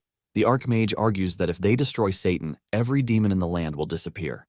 For someone who supposedly despises demons as much as Irayu does, there could be no more suitable mission. The Archmage also identifies the Inquisitor as the divinely chosen hero. If Irayu doubts the claim, he can accompany them to a temple. Every temple will confirm her identity and destiny. The two companions wait for his response. Irayu now faces a serious problem. Accepting would destroy the solitary playstyle around which he built his role-playing concept. It would force him into a party with the very NPCs he has repeatedly tried to escape. But refusing would mean abandoning the main quest, the coming battle against Satan. Irayu finally accepts the invitation, but only after warning the Inquisitor and Archmage that their claims about Satan had better be true. The moment he agrees, several notifications appear. The Inquisitor and Archmage have officially become his companions, although their real names remain hidden because Irayu has never bothered asking for them. The main quest, a step towards subduing the Demon King, also updates. He has joined the subjugation force, and his next task is to speak with the Archmage. They leave the Tatara trading post almost immediately. The frightened innkeeper begs Irayu for another chance, while several townspeople attempt to offer him rewards. Those interactions would probably trigger minor quests, but Irayu ignores them. He wants to remain in character and concentrate on the main story. The three depart by carriage. During the journey, Irayu notices the Inquisitor staring at him with sparkling green eyes. She has been watching him like that ever since he agreed to travel with them. He has no idea why. All he has done is threaten her, insult her, cut off her braid, and repeatedly tell her to go away. If the game has an affinity system, then her affection for him should be at the absolute minimum. A new companion tutorial confirms that affinity does exist. Certain NPCs can be recruited as companions, their locations can be tracked, and our guy can give them commands. Their behavior changes according to their affinity, but the exact value is hidden. That makes the Inquisitor's expression even more confusing. Irayu normally destroys his relationships with NPCs while role-playing. Even after joining, he warned the two not to expect him to treat them as allies. The Inquisitor should either fear or despise him. Instead, she looks delighted. Naturally, Ireyu's otaku side finds her adorable. With her short red hair and wide eyes, she resembles a tiny kimchi dumpling. Beneath his cold expression, Ireyu begins feeling like a proud parent watching an earnest child. The Archmage interrupts his thoughts and asks why he hasn't questioned them about their destination or the divine revelation. Internally, Ireyu has a simple answer. They're game characters. He'll learn the next objective when the game chooses to reveal it. In character, he gives a much harsher response. If the revelation turns out to be false, he'll tear them apart. Otherwise, he doesn't care where they go or what they do. They only need to warn him if they encounter anything important. The Archmage interprets this as an extraordinary display of trust. Ireyu thinks the old lion is reading far too much into his indifference. The Archmage explains that they're traveling to a temple that requested assistance with purging demons. The Inquisitor adds that, apart from their mission to defeat Satan, they must still answer the temple's calls for aid. As servants of God, they can't ignore people suffering and misery. Ireyu dismisses the religious explanation and asks the only practical questions that matter. What kind of demon is involved, and how many are there? Unfortunately, the pair don't know. They only received a report that a demon had been sighted. They must speak directly with the temple's bishop to learn the details. Ireyu bluntly calls them incompetent. Another quest appears. Evil lurking in the village. Its objectives are to reach the temple and speak with the bishop. It isn't classified as a main quest, but Ireyu doesn't mind. As long as it advances the story, he's willing to follow it. He does have one major concern: time. Ireyu estimates that he has only about a day and a half of paid full dive time remaining. At the carriage's slow pace, a huge portion of it will be wasted on travel. Unable to do anything about it, he chooses to sleep. The other two can wake him when they arrive. The Inquisitor smiles warmly and quietly prays that God will grant him peaceful rest. Her unusually high affinity has a reason. The night before, after Ireyu cut off her braid and spared her life, the Archmage visited the Inquisitor for a serious conversation. He reprimanded her for offering Ireyu her life so impulsively. She was carrying a divine mission, and therefore her life no longer belonged solely to her. If Ireyu hadn't shown mercy, the hero destined to oppose Satan could have died before her journey truly began. The Inquisitor accepted the criticism. But she reminded the Archmage that she had nearly killed an innocent man after wrongly deciding he was guilty. The temple's 9th commandment taught that justice was justified violence and therefore had to be used with gravity and caution. A person must never become completely certain of their own justice. If Ireyu had died because of her mistake, she wondered how many more innocent lives she might have taken while believing herself righteous. She felt unworthy of becoming the hero. She had failed to understand even one line of God's teachings. Yet Ireyu showed her mercy. By sparing her, he gave her a chance to atone, learn, and become better. She believed she deserved death after offering her head, but his mercy allowed her to move one step closer to fulfilling her mission. To the Inquisitor, Ireyu was no longer just a frightening mercenary possessed by a demon. He resembled someone delivering divine instruction on God's behalf. Perhaps he was an apostle. That belief explains why she now looks at him with such admiration. The peaceful carriage journey eventually ends, but far later than Ireyu expected. Reaching the village takes 3 full in-game days. Ireyu is furious. He can hardly believe a full dive game forces players to spend so much expensive time sitting in a carriage. His immersion equipment and full dive solution cost hundreds of thousands of won, and a significant portion has just been wasted on simulated transportation. He chooses to clear the remaining content as quickly as possible. The main quest updates again, directing him to the temple to speak with the bishop. The Inquisitor suggests that they proceed without delay. Before she can finish, Ireyu is already gone. He charges through the village at full speed, leaving both companions behind. The Inquisitor hurriedly runs after him, calling for the Demon Knight to wait. The Archmage struggles to keep pace and complains that an old dude can't move so quickly. Then the Archmage suddenly feels uneasy. The village is quiet. Dark birds circle through the moonlit sky, shedding black feathers over the enormous temple. Despite the ominous signs, Ireyu reaches the temple first. He expects to speak with the bishop and receive information about the reported demon. Instead, armed members of the temple rush out and surround him. Swords, spears, and shields are aimed directly at his body. Before Ireyu can even begin the extermination quest, the very people who requested help have mistaken him for the monster they're supposed to hunt. Before the temple guards can attack Ireyu, the Inquisitor rushes between them. She commands everyone to stop and raises her hand. A golden mark shines across her skin, the divine proof that she's the hero chosen by revelation. The armed priests immediately falter. The Inquisitor swears upon her name as the hero that Ireyu isn't the demon's servant.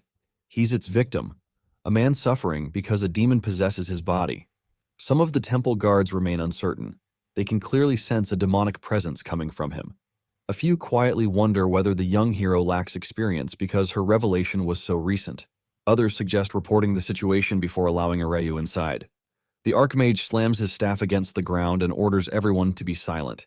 He asks whether they failed to hear the hero's command to lower their weapons. That settles the matter.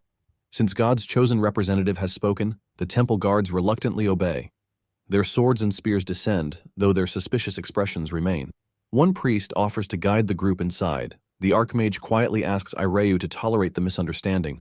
The guards were frightened and didn't intend to harm him. Ireyu replies that if they had intended harm, he'd have cut them down already. Outwardly, it's another chilling threat from the Demon Knight. Internally, Ireyu is delighted. He loves misunderstanding events. There's something deeply satisfying about watching NPCs falsely accuse his character, only for another important NPC to step forward and resolve everything. The guards' obvious fear also amuses him.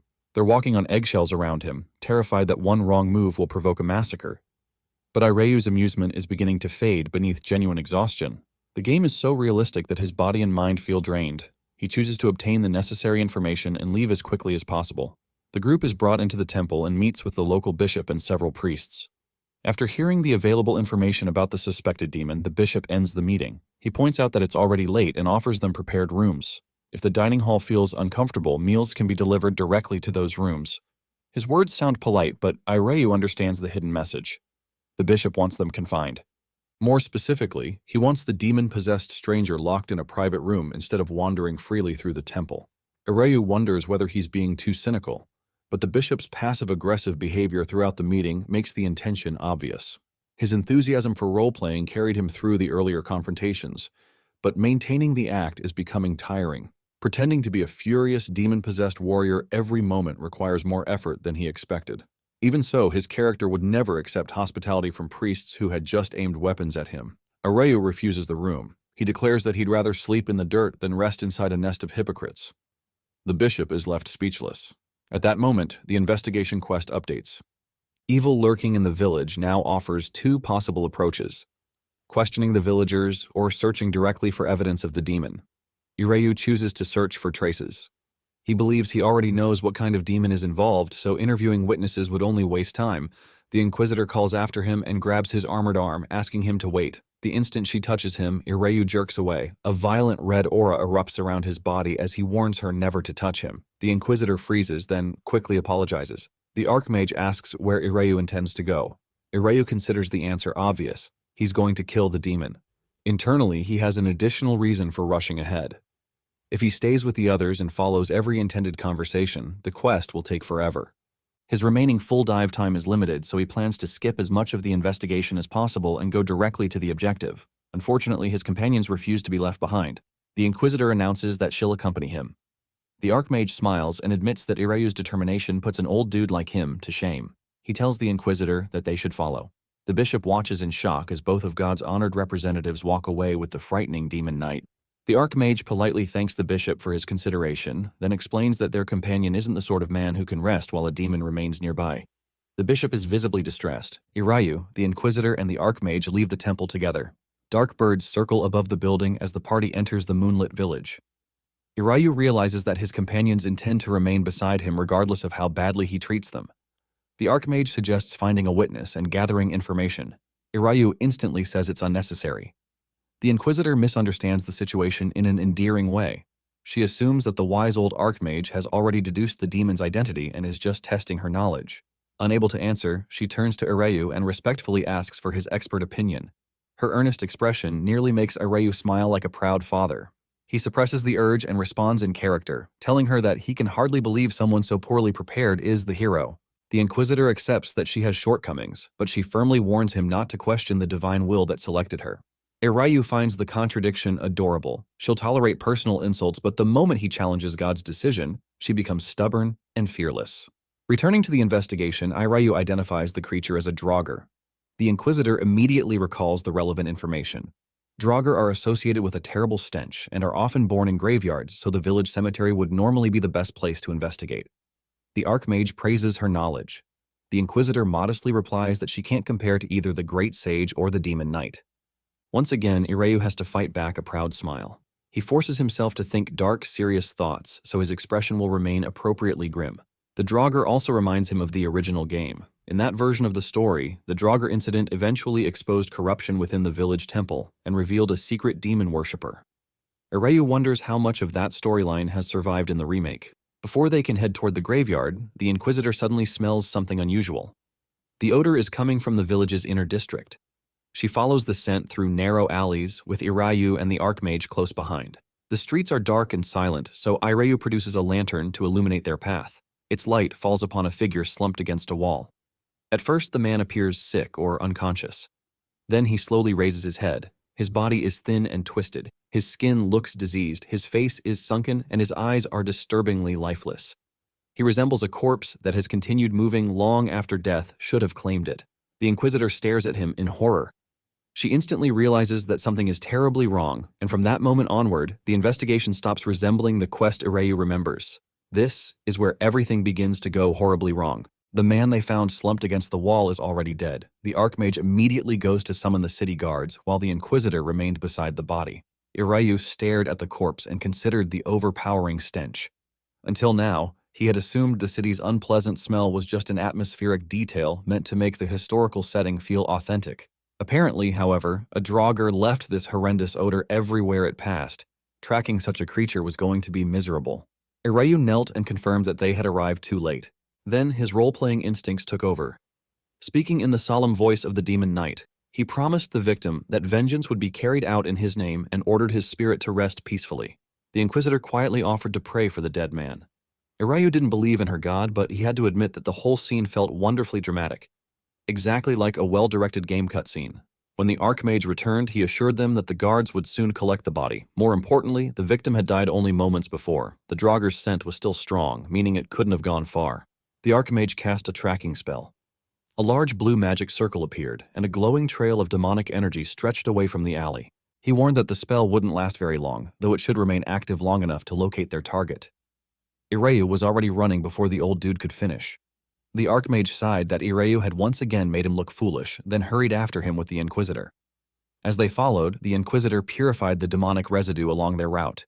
Despite preferring solo play for the sake of his role-playing, Ireyu had to acknowledge how convenient a party could be.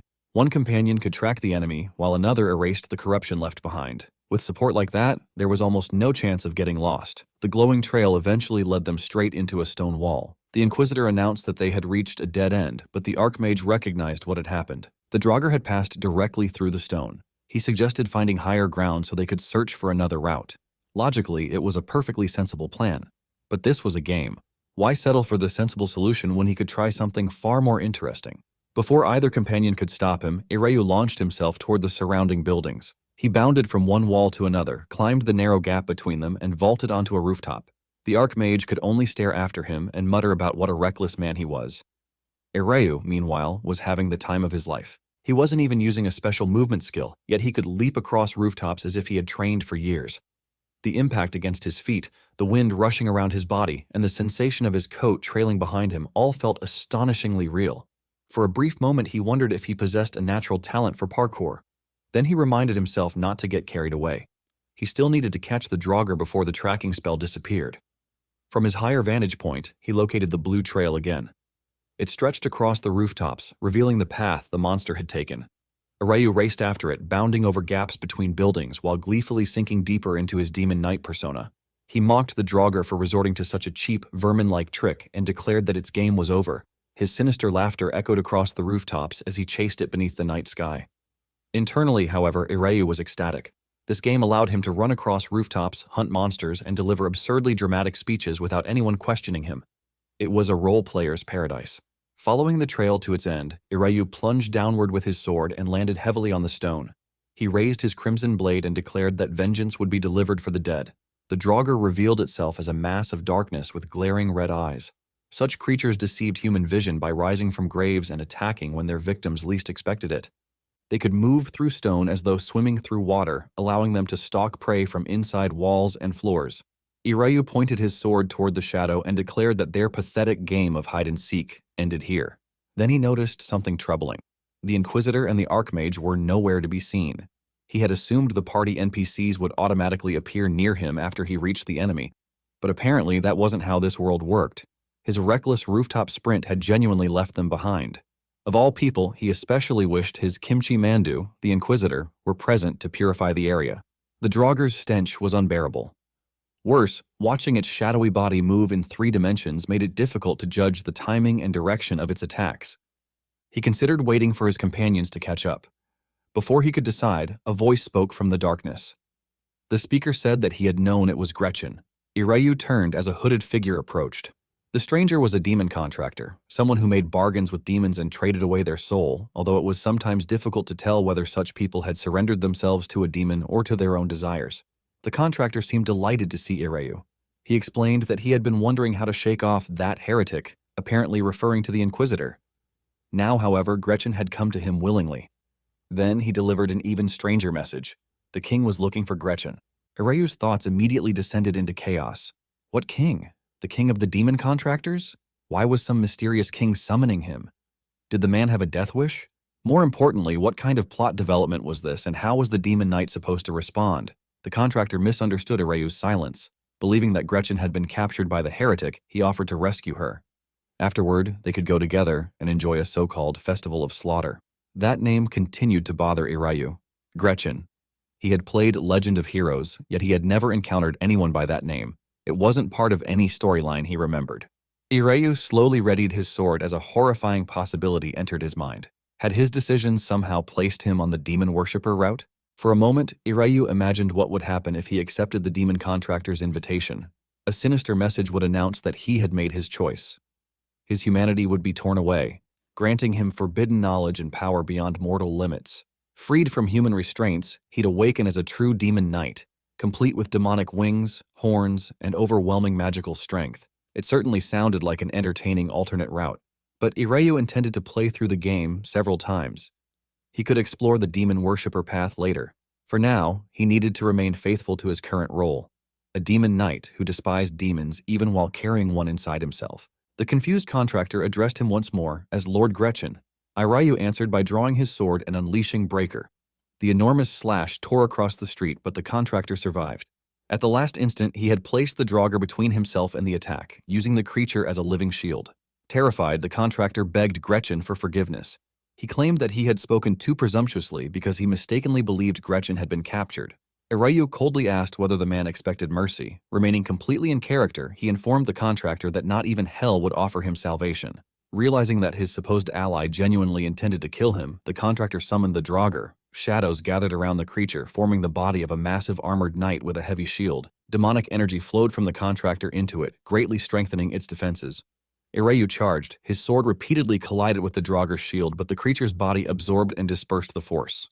Because it was an amorphous monster rather than a solid warrior, his attacks produced almost no physical feedback. It was exactly why Ireyu hated fighting monsters without fixed bodies.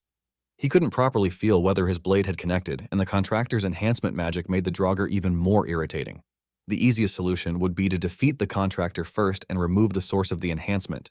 But Ireyu also had an experiment he wanted to perform. When he had used Breaker earlier, the skill's effect had remained on his sword and activated during the following attack.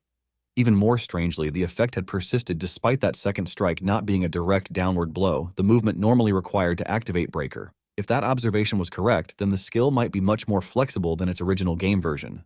Ireyu repositioned himself and attacked again. The remaining power of Breaker erupted through his blade. An enormous surge of destructive energy smashed into the Dronzer, overwhelming its shield and tearing through its shadowy body.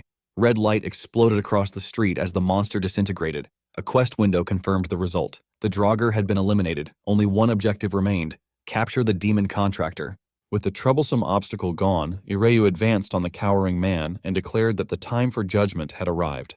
The contractor desperately tried to save himself by explaining the mission.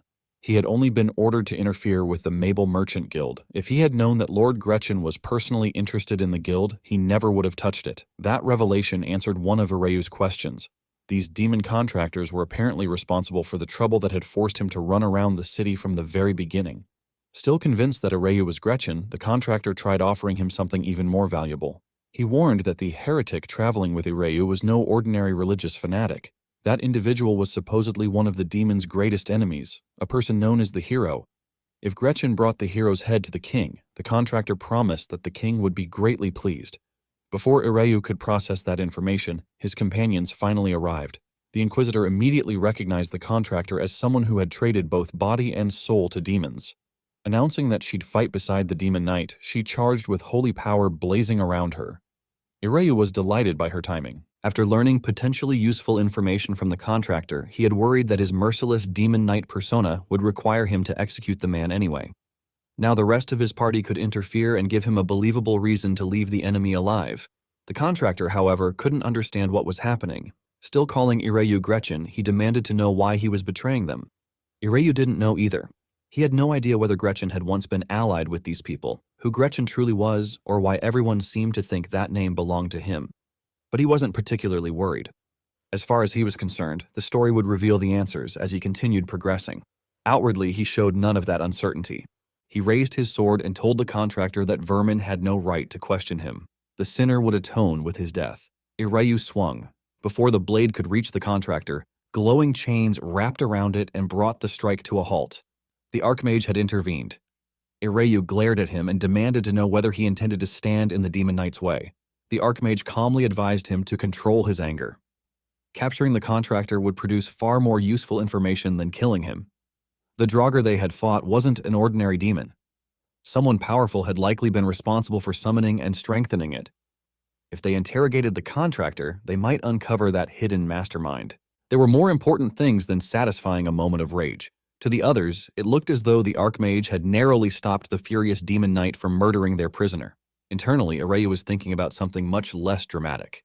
He had only been trying to land one final hit. In most games, capturing an enemy required reducing the target's health below a certain point first.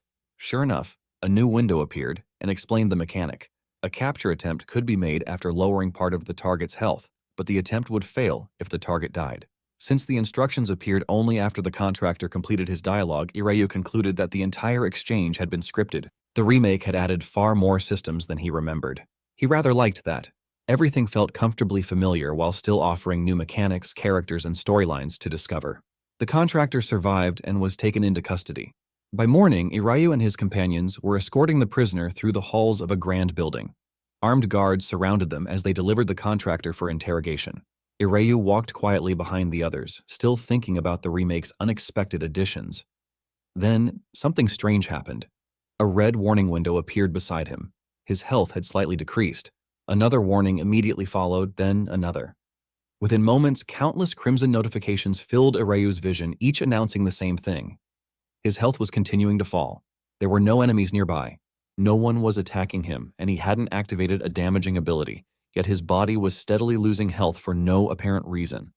Sweat formed on his face as the warnings multiplied around him. For the first time since entering the game, Ireyu had no idea what was happening. Ireyu had wanted to remain inside the temple and watch the demon contractor's interrogation. Unfortunately, the farther he ventured into the sacred building, the more warning windows appeared. His health continued to decrease, forcing him to turn around before the mysterious effect could kill him. Once outside, the health loss stopped. Ireyu suspected the cause was the demon sealed inside his armored arm. The temple's holy power might be rejecting its presence, or perhaps this was foreshadowing for a later revelation. Either way, the design was almost absurd. The main story had placed him on a route involving priests and inquisitors, yet his class was apparently forbidden from remaining inside temples. The progression difficulty for a demon knight was ridiculously high. Ireyu loved it. If he had wanted an easy game, he'd never have committed himself to role-playing. Difficult mechanics just made the experience more convincing. In his opinion, role-playing was the ultimate endgame activity for a veteran player, but only when supported by genuine skill. He remembered his experiences in other games. A player could invent the most elaborate personality imaginable, but nobody wanted to party with someone who constantly got the group killed. Proper role-playing required both performance and competence. That thought made him wonder whether the Inquisitor and the Archmage would remain his companions until the ending. Now that both were gone, the courtyard felt strangely quiet. Ireyu had nothing to do while the interrogation continued. His main quest instructed him to speak with the bishop, but he assumed that objective wouldn't become available until the prisoner had been questioned. He was considering how to pass the time when the Inquisitor came running after him. The Inquisitor asked where he was going and eagerly offered to accompany him. Ireyu wondered why this person always appeared the moment he started thinking about them. Was the Inquisitor supposed to be his loyal puppy, or perhaps his servant? He asked why the Inquisitor wasn't participating in the interrogation. The Inquisitor explained that personally questioning the prisoner would only reward a demon worshipper. As the hero and a devoted servant of the temple, the Inquisitor's attention itself would be too great an honor for such a sinner. The Archmage had therefore recommended following the Demon Knight instead. Ireyu instantly understood what had really happened. The Archmage had dumped the excitable Inquisitor on him. When asked whether he had other business, Irayu replied in character. He questioned whether the Inquisitor only hunted demons after someone else gathered all the necessary information. The Inquisitor froze. Then their eyes began sparkling. Believing Irayu had offered profound wisdom, the Inquisitor declared that a valuable lesson had been learned. Someone who fought evil shouldn't wait passively for reports. They should actively search for signs of demonic activity. Irayu hadn't intended to teach anything. He just wanted to find monsters and gain some levels. The Inquisitor appeared to be one of those early-game companions who praised our guy no matter what they said. Irayu found the enthusiasm rather cute. In fact, the red-haired Inquisitor reminded him of a small, talkative dumpling. Unfortunately, Irayu was also an introvert. The endless praise was becoming overwhelming. Only moments earlier, he had felt lonely without his companions. Now, he was already exhausted by having one of them beside him. His emotions were proving remarkably fickle. Since the sun had set, the Inquisitor worried that gathering information would be difficult. Irayu announced that they'd visit the Adventurers Guild. The Inquisitor immediately praised his brilliance again. Adventurers accepted all kinds of requests so the guild might possess information about demons. Internally, Irayu groaned. He didn't dislike the Inquisitor, but his demon knight persona wouldn't allow him to respond warmly. Maintaining his cold, hostile character while traveling beside such an earnest companion was surprisingly difficult. The Archmage joined them, and the three entered Soman's Adventurers Guild. Even the Archmage was impressed by Irayu's decision. Despite being the sage of the Magic Tower, the Archmage admitted that academic knowledge could never completely replace the experience of active adventurers. True learning existed outside the tower. Irayu approached the Night Clerk, presented his adventurer's token, and demanded every available request involving demons. The clerk verified his identity but explained that such requests were rare. Irayu said that even an unconfirmed suspicion would be enough. He'd determine the truth himself. The clerk seemed surprised that the intimidating demon knight could read, but eventually produced one relevant notice. It described frequent deaths in a nearby area. The causes had been difficult to determine, although witnesses had reported a terrible odor around the scenes. The reward was an impressive 500,000 gal, but the temple had already responded to the request. Irayu recognized it as the Dronzer incident they had just resolved and returned the notice. The Archmage, meanwhile, became concerned that the temple might claim the entire reward. Since the official request offered nothing new, the Archmage asked about rumors. Had anyone suddenly disappeared? Had peaceful people become violent without explanation? Even uncertain street gossip might help. The Inquisitor and Archmage presented their tokens. The clerk realized that Irayu's companions weren't ordinary adventurers. One was an Inquisitor, and the other was the renowned Sage of the Magic Tower. His behavior changed instantly. He promised to search every corner of his memory for anything useful. Irayu was impressed. Reputation had an actual effect on NPC behavior in this game. At the same time, he felt sorry for the clerk. The poor man had been working a quiet night shift when three incredibly important customers appeared and demanded obscure information. It was the fantasy equivalent of being ambushed by executives just before closing time. After thinking carefully, the clerk recalled a peculiar rumor. Adventurers had noticed that the number of pickpockets operating in the city had dropped significantly. There also seemed to be fewer beggars on the streets. The clerk had briefly wondered whether a disease was spreading through the slums, but he rarely visited that district and couldn't confirm anything. The Inquisitor slammed a fist onto the counter. Furious, the Inquisitor demanded to know whether wicked people still existed in Somon who had forgotten the grace of God. Irayu silently told the troublesome little dumpling to calm down, but he had already heard enough. This was obviously a plot hook. Pickpockets and beggars didn't just vanish from an entire district without a reason. Irayu declared that another demon must be lurking somewhere in the city. The clerk was shocked, but the Archmage agreed that the matter deserved investigation. He asked the man to send word to the temple if any additional reports arrived. The exhausted clerk accepted the extra assignment. Irayu felt another wave of sympathy.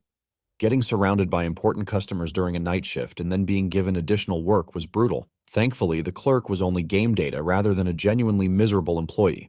With that comforting thought, Irayu headed for the exit. When his companions asked where he was going, he answered that he was visiting the place where pickpockets and beggars gathered, the slums. The Archmage suggested that they follow, and the Inquisitor eagerly requested permission to accompany the Demon Knight. The Inquisitor still believed there was much to learn from him. As they walked, Irayu continued thinking about the temple's health-draining effect. It had to be foreshadowing. Perhaps the temple would eventually discover the demon inside his arm and mistake him for an enemy. That misunderstanding could lead to an enormous battle against the temple and possibly force him to fight the Inquisitor. The thought already made him strangely sad. After seeing how earnestly the Inquisitor trusted and admired him, how could the game make them become enemies? Then Irayu remembered that nothing had actually happened yet. He was worrying about an imaginary tragedy he had invented himself. If such a conflict truly occurred, he'd probably be thrilled by the dramatic cutscene and enjoy every second of the fight. At that very moment, a new quest appeared, Ominous Omen. Its objectives were to question a pickpocket and speak with a local passerby. Irayu could only admire the quest's suspiciously perfect timing. The Inquisitor asked whether he knew the way to the slums. Maintaining his superior persona, Irayu replied that all places where such people gathered were fundamentally the same. In reality, he just opened the city minimap and searched for the district containing the greatest concentration of red dots.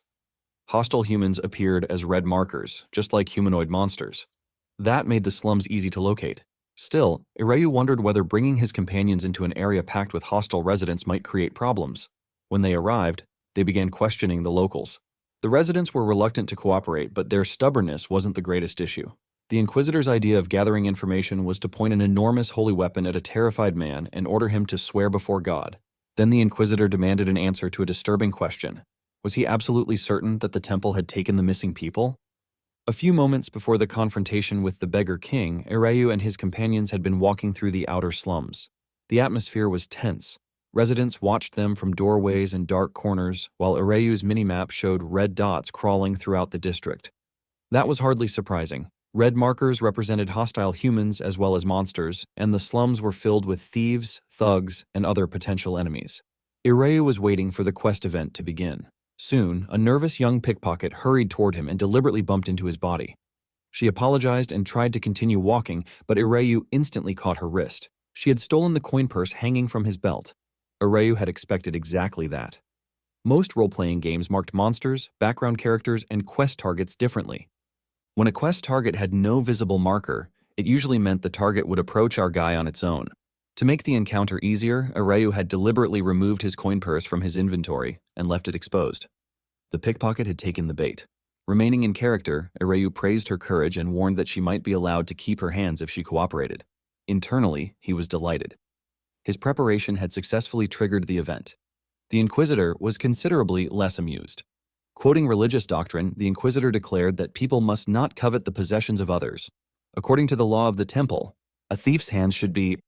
The Archmage interrupted before the sentence could be completed. Doctrine and discipline were important, the Archmage explained, but rules shouldn't be applied blindly to every situation. The Inquisitor argued that the woman had attempted a crime directly in front of them, yet the Archmage reminded the young hero of the lessons supposedly taught by the Demon Knight. Sometimes mercy was necessary. Had the Inquisitor not claimed to admire Irayu's mercy and wished to learn from it? Rather than acting impulsively, the Inquisitor should approach the situation with patience and a willingness to learn. The Inquisitor reluctantly lowered the weapon. Although she didn't fully understand the reasoning, the Inquisitor trusted that Irayu must have some deeper purpose. Irayu wondered whether a Buddha-like image had just appeared behind him. Apparently, the Archmage had transformed his behavior into a lesson about enlightened compassion. Considering Irayu was supposed to be a merciless demon knight and the Inquisitor served a completely different religion, the imagery felt rather questionable.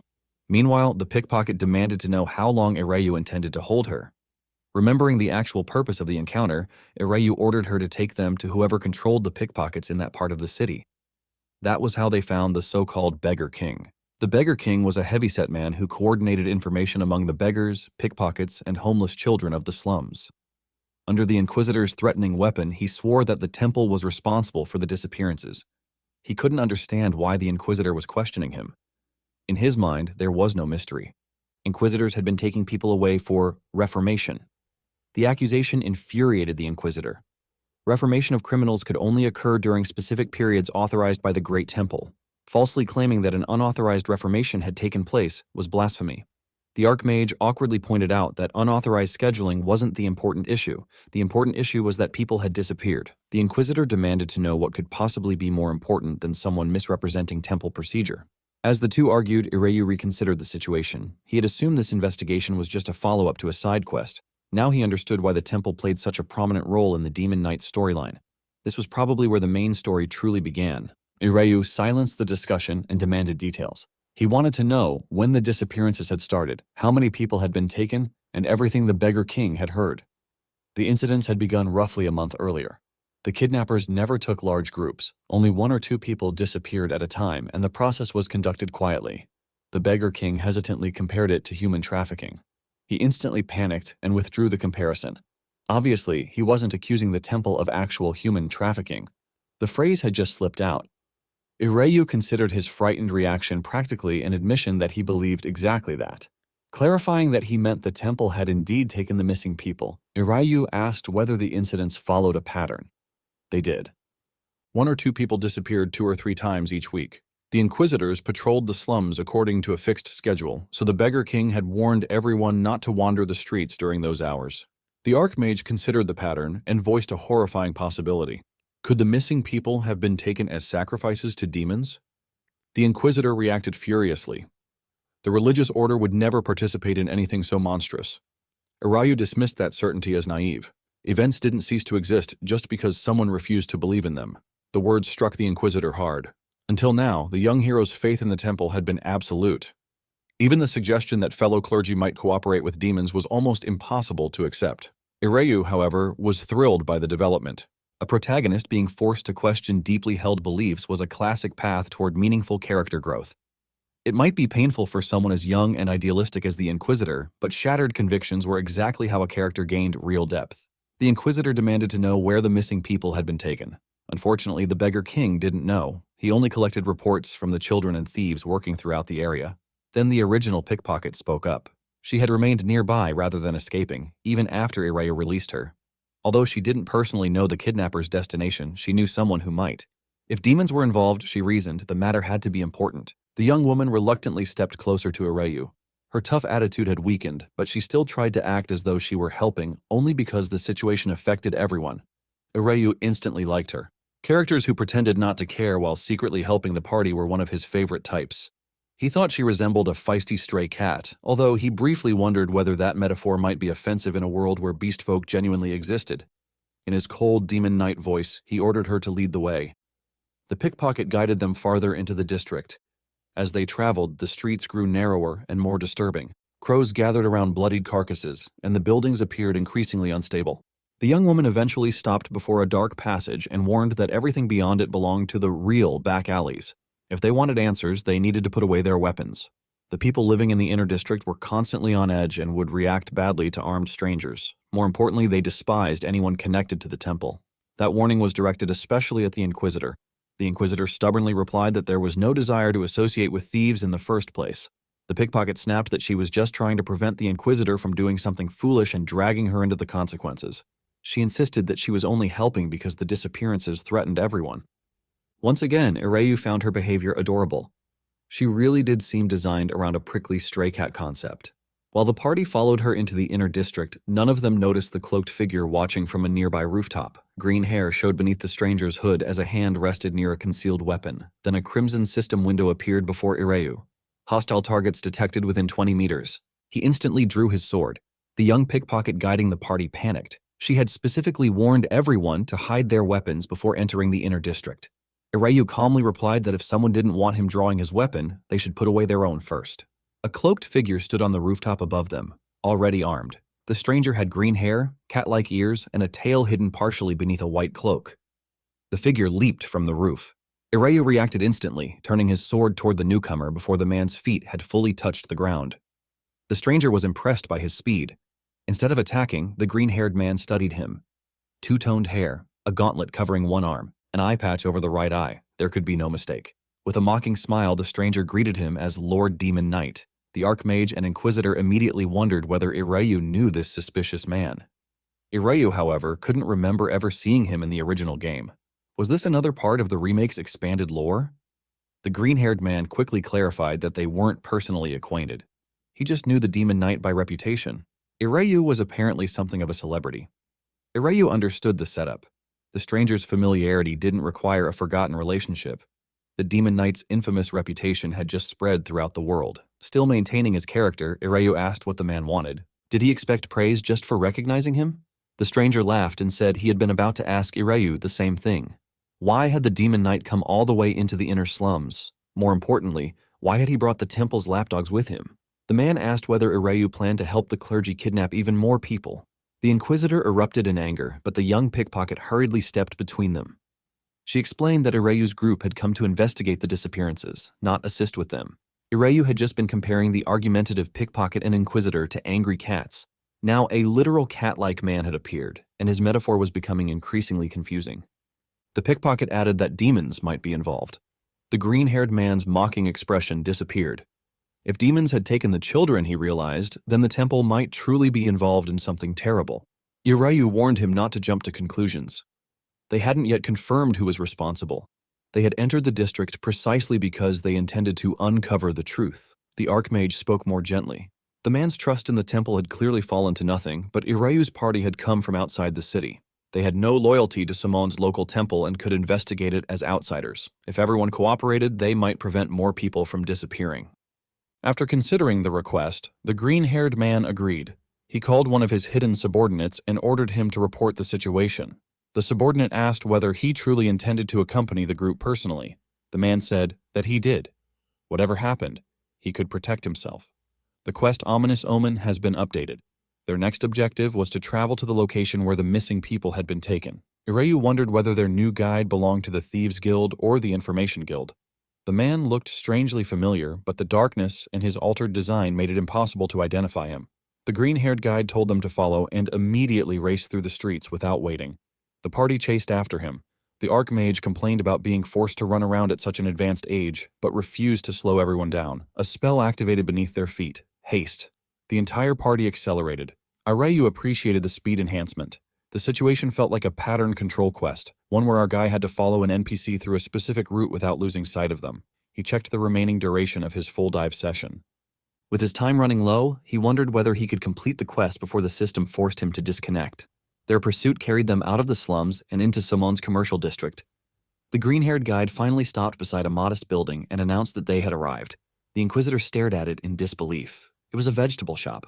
According to their guide, the missing people had been taken inside. The ordinary storefront was only a disguise. The Archmage immediately sensed a magical barrier surrounding the property. It had been created by someone highly skilled and was concentrated around the warehouse and basement. The guide confirmed the discovery. A powerful concealment barrier prevented outsiders from noticing what happened below the shop. At once, Ireyu's quest updated again. Find a way inside and locate traces of the kidnapped people. That confirmed the guide's information. This was definitely the correct location. The Archmage considered how to enter. Because the barrier had been designed primarily for concealment rather than defense, breaking it shouldn't be especially difficult. Ireyu checked the quest description. It didn't mention sneaking. That settled the matter. He announced that he was going inside through the front. The green-haired guide stared at him as though he had lost his mind. A direct assault would alert every guard in the building. Worse, they knew nothing about the number of enemies or the interior layout. Ireyu didn't care. He drew his sword and declared that kidnapping was a far worse crime than trespassing. Anyone too frightened to continue could remain outside. Internally, his reasoning was far less impressive. He was becoming tired as the full dive session approached its limit, so he had just said whatever came to mind. Besides, the others were party NPCs. They'd inevitably follow him regardless of what he did. Ireyu strode toward the vegetable shop alone. Watching him leave, the green-haired guide asked whether the demon knight was always this reckless. The Archmage laughed. They had known Ireyu for less than a week, so it was difficult to say. Even so, the Archmage believed he was a man of exceptional ability and conviction. The Inquisitor agreed. Just one day earlier, they had captured a genuine demon contractor and imprisoned him inside the temple. The green-haired man was stunned to learn that such a dangerous prisoner was being held there. The Inquisitor continued thinking through the implications. It was difficult to accept, but if the local temple truly was cooperating with a demon contractor, and if its members were gathering people for a demonic sacrifice, then they had no time to waste. The Inquisitor gripped both shield and weapon, then told the guide that he could hide if he was afraid. He had already done enough by leading them there. The Archmage proudly observed that the Inquisitor's thinking had become much deeper. The Inquisitor credited the change entirely to watching the Demon Knight and reflecting upon his actions. The green-haired guide could only stare. Ireyu had charged into a guarded building without intelligence or preparation, and somehow his companions had interpreted it as a courageous, strategic decision. Worse, his reckless behavior was inspiring them to follow. The guide muttered that the job was going to be the death of him and rushed after them. By the time everyone entered the vegetable shop, Ireyu was already waiting inside. Vegetables were scattered across the floor. 2 guards had been defeated, bound, and forced to their knees. Ireyu stood calmly between them, completely unharmed and ready to proceed. He looked at his companions and asked whether they were really planning to remain outside. He had already secured the shop, located the route downward, and finished preparing to enter the basement. Ireyu heads through the opening beneath the vegetable shop and discovers a long hidden staircase. To our guy, an underground passage can only mean one thing. A regional boss fight is probably waiting below. That makes this the perfect place to finish the quest before logging out. The others soon catch up, and the Inquisitor stares at the defeated guards before praising Ireyu for subduing everyone without mercy. Cutie is just as impressed, though Ireyu brushes off their admiration and coldly warns them to leave if they're getting scared. Behind that stern performance, however, our guy is thrilled. He has been waiting to experience a proper battle with an NPC party. As they descend, the Inquisitor feels an unpleasant tingling sensation. A powerful concentration of demonic energy is rising from beneath them, meaning the kidnappers are preparing some kind of ritual. The Archmage instantly casts haste over the entire group, and they rush down the remaining stairs. Ireyu starts wondering how advanced the game's party mechanics will be. Will his companions understand formations? Will they protect the spellcaster and coordinate their attacks without being told? This is his first chance to find out. At the end of the passage stands the entrance to the Soman hidden underpass. Ireyu doesn't bother opening it carefully. He kicks the door apart, sending both the shattered wood and one unlucky cultist flying into the chamber. The underground hall is packed with hooded worshippers. Their summoning ritual isn't finished yet, and panic spreads through them when they realize the so-called hero has found their hideout. The party enters behind Ireyu while radiating holy and magical power. The Inquisitor proudly announces that the cultist's executioner has arrived. The cultists know they can't win in a direct fight, but they only need to delay the intruders long enough to complete the summoning. One of them raises a sphere of demonic energy and invokes the slaves of hell. Purple mist flows through piles of old bones, causing dozens of skeletons to rise. The system identifies them as low-level demons created when demonic energy enters abandoned remains. The Archmage asks for protection while preparing a spell, and the Inquisitor eagerly agrees, declaring that God is with her. But before their formation can properly settle, Ireyu charges straight into the enemy ranks. He sweeps through the skeletons with his greatsword, smashing bones apart before they can surround the party. Fully committed to his character, he proclaims victory to his sword and glory to the heavens, then declares that he'll never surrender his place at the vanguard. The Inquisitor is overwhelmed by his strength, but she refuses to let him carry the battle alone. If Ireyu is the vanguard, then she'll become the shield that protects it. Surrounded by holy light, she slams into the remaining skeletons and crushes them beneath her shield and mace. Ireyu is pleased by the NPC's initiative until he notices something alarming. His experience bar is barely moving. If his companions kill the monsters, he apparently receives little or no experience. That realization instantly makes party combat much less attractive. Before he can think any further about the quest mechanics, another cultist begins a darker invocation. He offers prepared flesh and blood while calling forth darkness and death upon the land. Towering shadow creatures known as Dronzer materialize behind the skeleton army. The summoner also seems to recognize something about Ireyu's demon knight persona. Calling him Greiken, the cultist accuses the supposed traitor of betrayal and orders the demons to make Ireyu the first sacrifice. A mass of black energy and clawing shadows swallows the demon knight. His companions fear the worst, and the Inquisitor desperately charges forward to rescue him. But inside the swarm, Ireyu is perfectly calm. Being surrounded actually makes things easier, because every monster has gathered within range of a single attack. He springs into the air, raises his enormous sword, and brings it down using ground crash. The impact devastates the chamber. The floor erupts, stone shatters, and a pillar of dark purple force tears through the summoned monsters. Skeletons and Dronzer alike are blown apart. Even the Inquisitor, protected behind her shield, is stunned by the sheer power of the attack. The surviving cultist can hardly believe what he has witnessed. As Ireyu emerges from the dust surrounded by ominous red and black energy, the dude again cries out the mysterious name, Greiken. Terrified, he orders every remaining skeleton to kill Ireyu immediately. The undead rush forward while the cultists scream at them to hurry, but it makes no difference. Ireyu cuts through the horde and advances on the cultists. One begs him to stay away while another runs for his life. Ireyu follows without wasting a second, condemning them as vermin and sending them toward the deepest depths of hell. A final surge of demonic sword energy sweeps through the chamber and cuts down the remaining enemies. Internally, our guy admits that he was actually scared for his life. The fight was short, intense, and strangely lonely. System notifications appear around him. His health has decreased, and a new skill called Terror of the Abyss is now available to learn. The power he just displayed seems excessive for such an early part of the game, but that worries him more than it reassures him.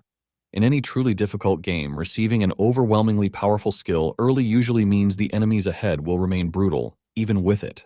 Irayu finally turns to check what his companions are doing. The Inquisitor is still fighting with complete devotion. She charges through the remaining undead, crushing them with her shield and mace while declaring that she'll fulfill her duty to the very end. Behind her, Cutie impatiently asks how much longer she needs to protect the Archmage.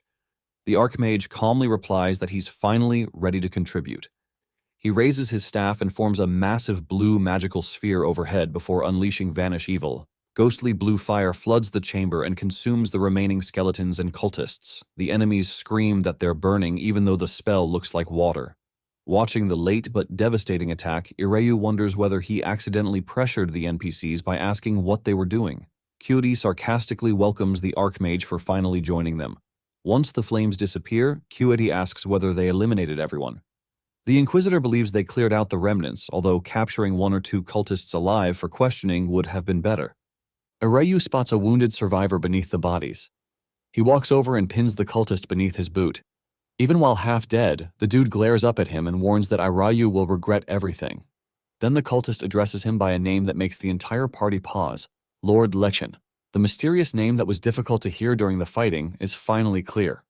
These cultists seem to recognize Irayu's Demon Knight avatar as someone important to their order. Before the man can reveal more, Irayu grabs him by the throat.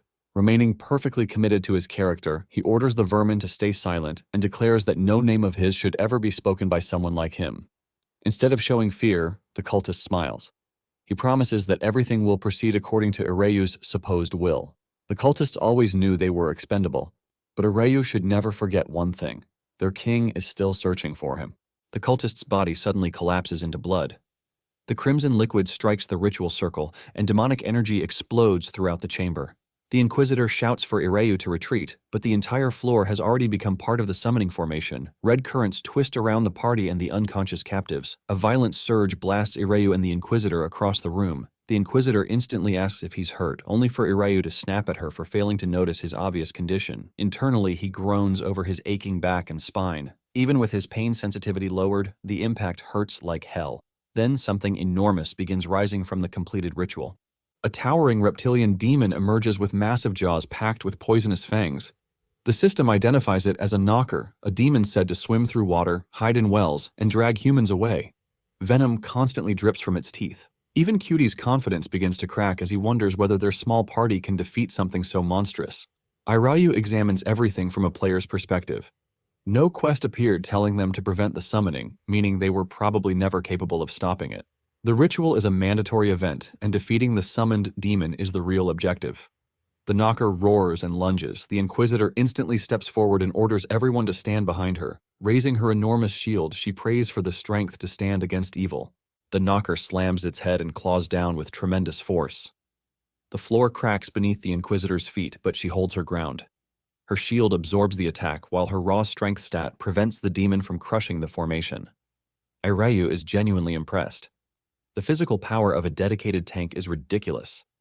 At the same time, his damage dealer instincts make her strategy look completely insane. She could have just dodged sideways. To him, standing still and deliberately receiving the full force of an attack feels totally unnatural.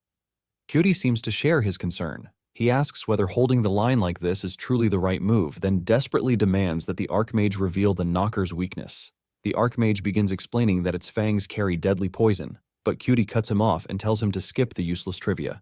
He only wants a target they can attack while the Inquisitor holds it back. The weak point is the head, and that is all Irayu needs to hear. Since the Inquisitor went through the trouble of tanking so beautifully, he chooses to fulfill his own duty as the party's main damage dealer. Irayu launches himself upward and races along the demon's enormous body until he reaches its head. He grips his greatsword with both hands and activates Breaker. A towering column of black and purple energy erupts from the blade. The strike crashes directly through the knocker's head, sending a tremendous spray of blood over the Inquisitor, Cutie, and the Archmage below. Irayu lands amid the gore and wreckage. Then he looks down in confusion. The result of his attack isn't anything like what he expected. Irayu's breaker has completely severed the knocker's head. The surviving cultists stare in disbelief. A knocker's scales are supposed to be as hard as steel, yet the demon knight just decapitated it with one blow. Irayu is every bit as shocked as they are. Boss battles are normally built around multiple health bars, breakable body parts, and special mechanics that grow more dangerous as the fight continues. Players enjoy studying those patterns before slowly conquering the enemy. A boss isn't supposed to lose its head after one ordinary skill. Even in the original game, the knocker couldn't be killed through decapitation alone. Irayu wonders what the developers were smoking when they redesigned it for virtual reality. Then he thinks about another possibility. Maybe the battle isn't over. The knocker's headless body suddenly moves. Its massive tail whips toward Irayu's blind spot while he's distracted by the severed head. Kodi reacts first. He rushes forward, intercepts the attack, and warns Irayu to watch his back. Irayu is impressed by the NPC's help. Under the chamber's brighter light, he also notices something familiar about Kyuidi's clothing and weapons. His appearance matches the game's official design for the bandit class, although Irayu can't remember which specialization he belongs to. Kyuidi notices the demon knight staring and gets nervous. He awkwardly apologizes for interfering, claiming that a warrior as great as Irayu would obviously never be injured by a mere tale. Assuming he has overstepped his place, Kyuidi quickly tries to retreat. Irayu wants to explain that he was only thinking about Kyuidi's class. But his role-playing persona would never casually discuss game mechanics or possible party recruitment. He chooses to remain in character and figure out later whether Kyuidi can permanently join his party. For now, the headless knocker needs to die. The system identifies its new form as the headless knocker. After consuming countless sacrifices, it's making one final struggle. The description orders the party to strike its true weak point. Most NPCs believe a monster's weak point is its head. The Archmage said the same thing because it was the simplest explanation. But Irayu knows better. The knocker's true weakness is its reverse scale, a single scale growing backward from all the others. In Eastern legends, dragons can be killed by striking this vulnerable point, and several draconic monsters in Legend of Heroes use the same mechanic. The reverse scale is normally hidden at the beginning of a fight. A player must first lower the monster's health or destroy another body part before it appears. Decapitating the knocker has revealed it. Irayu locates the backward scale and charges. Using his cold demon knight voice, he tells the creature that it's clinging to life in vain and that its struggle will end here. Normally, piercing the reverse scale instantly finishes the battle. A thrusting skill will also create the most dramatic ending. There is only one problem. Irayu spent his remaining skill points learning ground crash, so he doesn't have enough points to unlock a proper thrusting technique like Stinger. He prepares to use ground crash anyway, but the moment he wishes for a thrusting attack, his body moves differently. Dark purple energy gathers around his sword, and Irayu drives the blade straight into the reverse scale. The unlearned thrust activates perfectly, pierces the knocker's true weakness, and destroys the demon. The creature collapses and begins disappearing. Irayu stares at the remains in confusion. He definitely tried to activate ground crash, yet the game produced the exact thrusting movement he imagined. He never purchased that technique. Is it a recognition error, a hidden mechanic, or some ridiculous bug?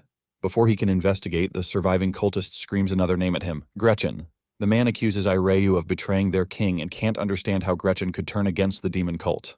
The Inquisitor restrains the cultist and asks whether the demon knight wants to perform the execution himself. Irayu's actual plan is to finish the quest, log out, and report the mysterious skill activation to the developers. But the cultist is revealing information connected to his avatar's hidden identity. Remaining in character, Irayu approaches the terrified man and invites him to keep talking. He darkly wonders how much of his wrath the cultist can endure. The Archmage interrupts, not to spare the prisoner, but to request a clean execution. The body must be submitted to the temple as evidence, and the man has already said far too much. Irayu reluctantly accepts and beheads him. With the immediate threat gone, the party prepares to gather the surviving victims and pray for the dead. Before they leave, Kyuidi asks for a favor. Many corpses scattered through the chamber belong to his comrades and their families. He wants to take one surviving cultist back alive so that those who lost loved ones can get revenge and finally find peace. The Inquisitor instantly refuses. No matter how tragic their situation is, private punishment remains illegal. She promises that the temple will hold a solemn memorial service for the victims instead. Kyuidi bitterly asks how comforting that ceremony will be when it's conducted by the same temple whose members murdered their families. The Inquisitor insists that the demon worshippers are only a small group of apostates. Other branches will thoroughly investigate the corrupted temple and conduct the memorial with proper respect. Kyuidi doesn't trust that promise. He wonders whether his people will just be branded as thieves and buried beside the cultists. Their argument quickly becomes personal. The Inquisitor declares that theft will still be punished under the law, while Kyuidi accuses the temple of demanding payment even from people it wrongfully allowed to die. She fires back by accusing him of using the dead to justify stealing. Before their quarrel becomes a fight, Irayu intervenes and allows Kyuidi to take one prisoner. The Inquisitor protests, but Irayu reminds her that blindly enforcing the law has already failed. If she had arrested the pickpocket immediately and ended everything there, they never would have discovered the hidden cult or rescued its victims. She should remember that lesson. But Ireyu's permission comes with a threat. If the demon worshipper escapes, Kyuidi's head will roll beside his. Kyuidi accepts the condition and promises that no escape will happen. The decision fits Ireyu's demon knight persona and strengthens his relationship with a possible future companion. Unfortunately, the Inquisitor now stares at him with obvious disappointment. Internally, he apologizes to the little kimchi dumpling, but maintaining his character comes first. The main quest, Ominous Omen, updates with its remaining objectives. Move to the temple and find the traitors inside it. Ireyu is pleased because the quest finally looks close to completion, but his entire body aches even with the pain setting reduced. He wants nothing more than a hot shower and a long sleep. Since the immediate battle is over, he tries to log out and rest. A red system message appears informing him that the command is unavailable. Confused, Ireyu tries again, but the same warning appears every single time. No matter what he does, the game refuses to let him log out. Ireyu repeatedly orders the game to log him out, but every attempt produces the same red warning. The command is unavailable. At first, he can only stare at the messages. A logout failure in a virtual reality game isn't some minor bug. It's the kind of disaster that can destroy a game's reputation overnight. He forces himself to calm down because there has to be a simple explanation. Maybe the logout function is temporarily disabled because he's still inside a dungeon. If he returns to the surface or finishes the active quest, it might become available again. Unfortunately, the other party members can't see his system messages. All they see is the demon knight standing in silence while repeatedly muttering the mysterious word logout. The Inquisitor nervously asks whether he can see something invisible to them. When Ireyu doesn't answer, she consults the Archmage. The Archmage explains that people possessed by parasitic demons normally lose their minds and become little more than zombies. Ireyu looks different. He seems to be suppressing the demon inside him, maintaining control while using its power. To them, his strange behavior is proof of a terrible internal battle. Ireyu suddenly begins walking toward the exit. The Inquisitor asks where he's going, and he answers in character that he intends to execute the corrupted people who conspired with demons. His actual reason is much simpler. He wants to leave the dungeon and try logging out again. As he walks, Ireyu keeps whispering the command beneath his breath. The Inquisitor thinks he looks unwell and asks whether the Archmage can sense any demonic energy. The Archmage finds nothing immediately dangerous, but he solemnly concludes that the demon knight must still be fighting the demon inside his own body. That explanation deeply moves the Inquisitor. While Ireyu desperately tries to access a menu, she watches his back with admiration, believing he's silently enduring an unimaginable spiritual struggle. Kyuidi asks whether something is wrong with him. The Archmage admits he can't be certain, especially since Kyuidi and Ireyu haven't traveled together for long. Kyuidi notes that the demon knight doesn't seem like the kind of man who talks about himself anyway, and the Archmage praises his observation. Kyuidi cheerfully calls himself a lowly bandit who survives by his wits, prompting the Inquisitor to warn him to watch his tongue. The Archmage then gives Kyuidi one final warning about the captured cultist. Unless Kyuidi plans to transport the prisoner under the protection of holy power, he should kill the demon contractor before anything unexpected happens. Kyuidi wonders whether the prisoner can still be dangerous after losing his tongue and limbs.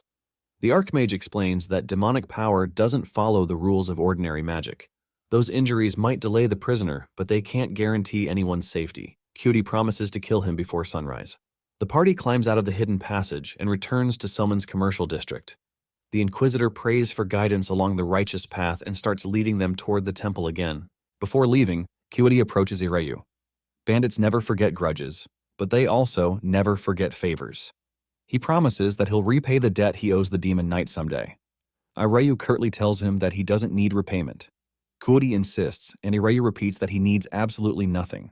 Internally, he adds that the only thing he wants is a working logout function. His increasingly irritated responses convince Kyuidi that Ireyu hates him. Kyuidi apologizes and says he'll leave for now. Even while panicking, Ireyu is amazed by how naturally the AI understands his tone and reacts to it. The main quest remains active, ordering him to move to the temple and find the traitors inside. But Ireyu no longer cares. He opens the settings window and repeatedly presses the logout option, but every attempt fails. As the seriousness of the situation sinks in, he starts thinking about his real body. He lives alone. As a webtoon author with no immediate deadline, he has no coworkers waiting for him to show up. He also bragged to his friends that he planned to spend his free time playing Legend of Heroes, so they won't call or visit for a while. If he really is trapped inside the full dive capsule, no one will notice anytime soon. Then he remembers the hardware's safety systems. The VR equipment is supposed to have emergency functions for system failures. Even if the game's software is broken, the capsule itself should still be capable of forcibly ending the connection. Ireyu shouts the emergency protocol and orders a capsule force out. The system rejects that command too, once again informing him that it's unavailable. His fear finally turns into rage. Ireyu abandons his careful Demon Knight performance and starts screaming at the game to quit. He curses the developers, demands a force out, and repeatedly shouts for the game to log him out in the middle of the commercial district. The Inquisitor and Archmage rush toward him in alarm. They ask what is happening and beg him to speak, but Ireyu is too consumed by panic to answer. The commotion attracts a group of city guards. The Archmage notices them approaching and gets worried. The Inquisitor fears that the Demon Knight is finally losing control of the power inside him. If he goes berserk in the crowded district, the consequences will be disastrous. Yet even then, she realizes that she knows almost nothing about the man traveling beside her. She quickly goes behind his back and smacks Ireyu across the face with her mace. She orders him to regain control and sends him crashing behind her shield. The blow leaves his cheek bruised and bleeding. Ireyu is completely bewildered. He expected the guards to question him, not for a party member to suddenly rearrange his face. For a moment, he wonders whether this is a plot twist revealing that the Inquisitor is secretly a demon worshipper. Worse, the attack hurts far more than it should. His reduced pain setting doesn't seem to be working at all. The Inquisitor approaches and says she knew one blow wouldn't be enough to bring him down. Ireyu prepares for another attack, but she suddenly smiles in relief. She's glad that his right arm has calmed down. According to her wild interpretation, the demon Ireyu has been suppressing just tried to break free. His shouting, frantic movements, and loss of composure were all signs that he was fighting for control of his body. She assures him that she never doubted him. She firmly believes he'll eventually conquer the demon and never surrender. If it happens again, he should trust her. She'll restrain him and buy as much time as necessary until he regains his senses. Ireyu has absolutely no idea what she's talking about. He demands an explanation from the Archmage, who seriously asks whether he's truly all right. The sudden drama feels absurd. Everyone looks like they started reciting lines from a scripted event without warning. Annoyed, Ireyu asks whether their eyes are only decorations. Then he finally pieces everything together.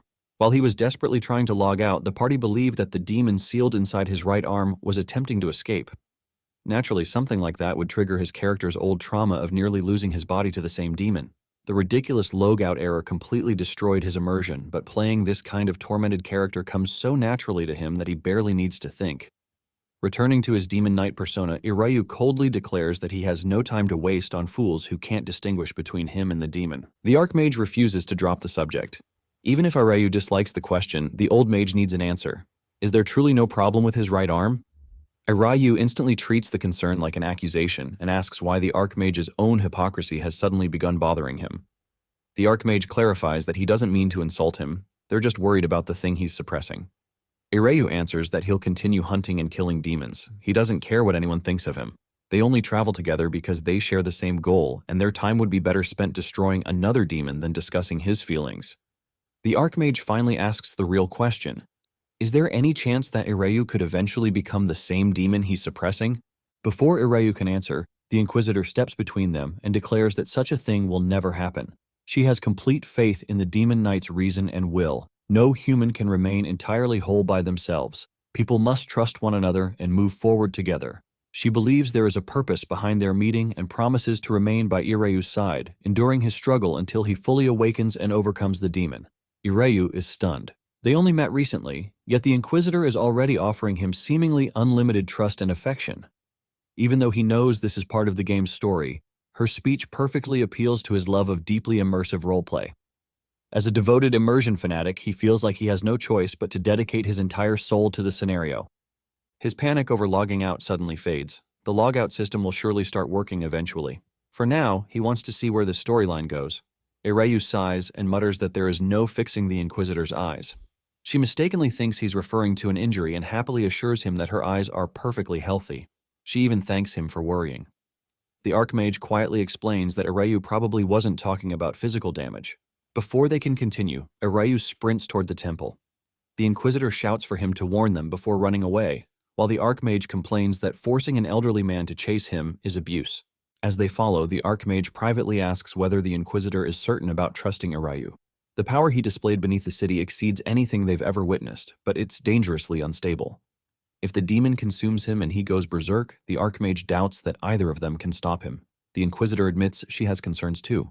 During Ireyu's panic, she saw genuine fear in his eyes. A warrior like him wouldn't be frightened by an ordinary enemy. She believes the demon in his arm must have directly threatened his mind. She remembers the doctrine that fear and doubt create cracks through which evil can enter the soul. Unfortunately, she lacks both the power to save Irayu and the eloquence to comfort him properly. Even so, she wants to ease his fear. She chooses to trust the goodwill that has protected him from the demon until now. If she can't save his soul directly, she'll use her strength to protect his will. The Archmage accepts her decision and promises to contribute whatever power he possesses. Meanwhile, Irayu reaches the temple and discovers that he can't enter the quest area alone. He impatiently waits for the two companions he just abandoned. Once they arrive, the party enters the magnificent temple. Priests and attendants instantly begin whispering about the ominous stranger accompanying their deputy. Irayu makes no effort to hide the demonic energy surrounding him, making everyone deeply uncomfortable. The Inquisitor silences the room by striking her mace against the podium. She asks whether every member of the temple has assembled. A senior priest reports that 7 people remain unaccounted for, but everyone else is present. Invoking her authority as an Inquisitor, she formally begins a trial. Every person's sins will be tested. Those found innocent will be released, but anyone unclean, including any traitor pretending to serve God, will face righteous judgment. The main quest updates and orders the party to find, subdue, or eliminate the traitors within the temple.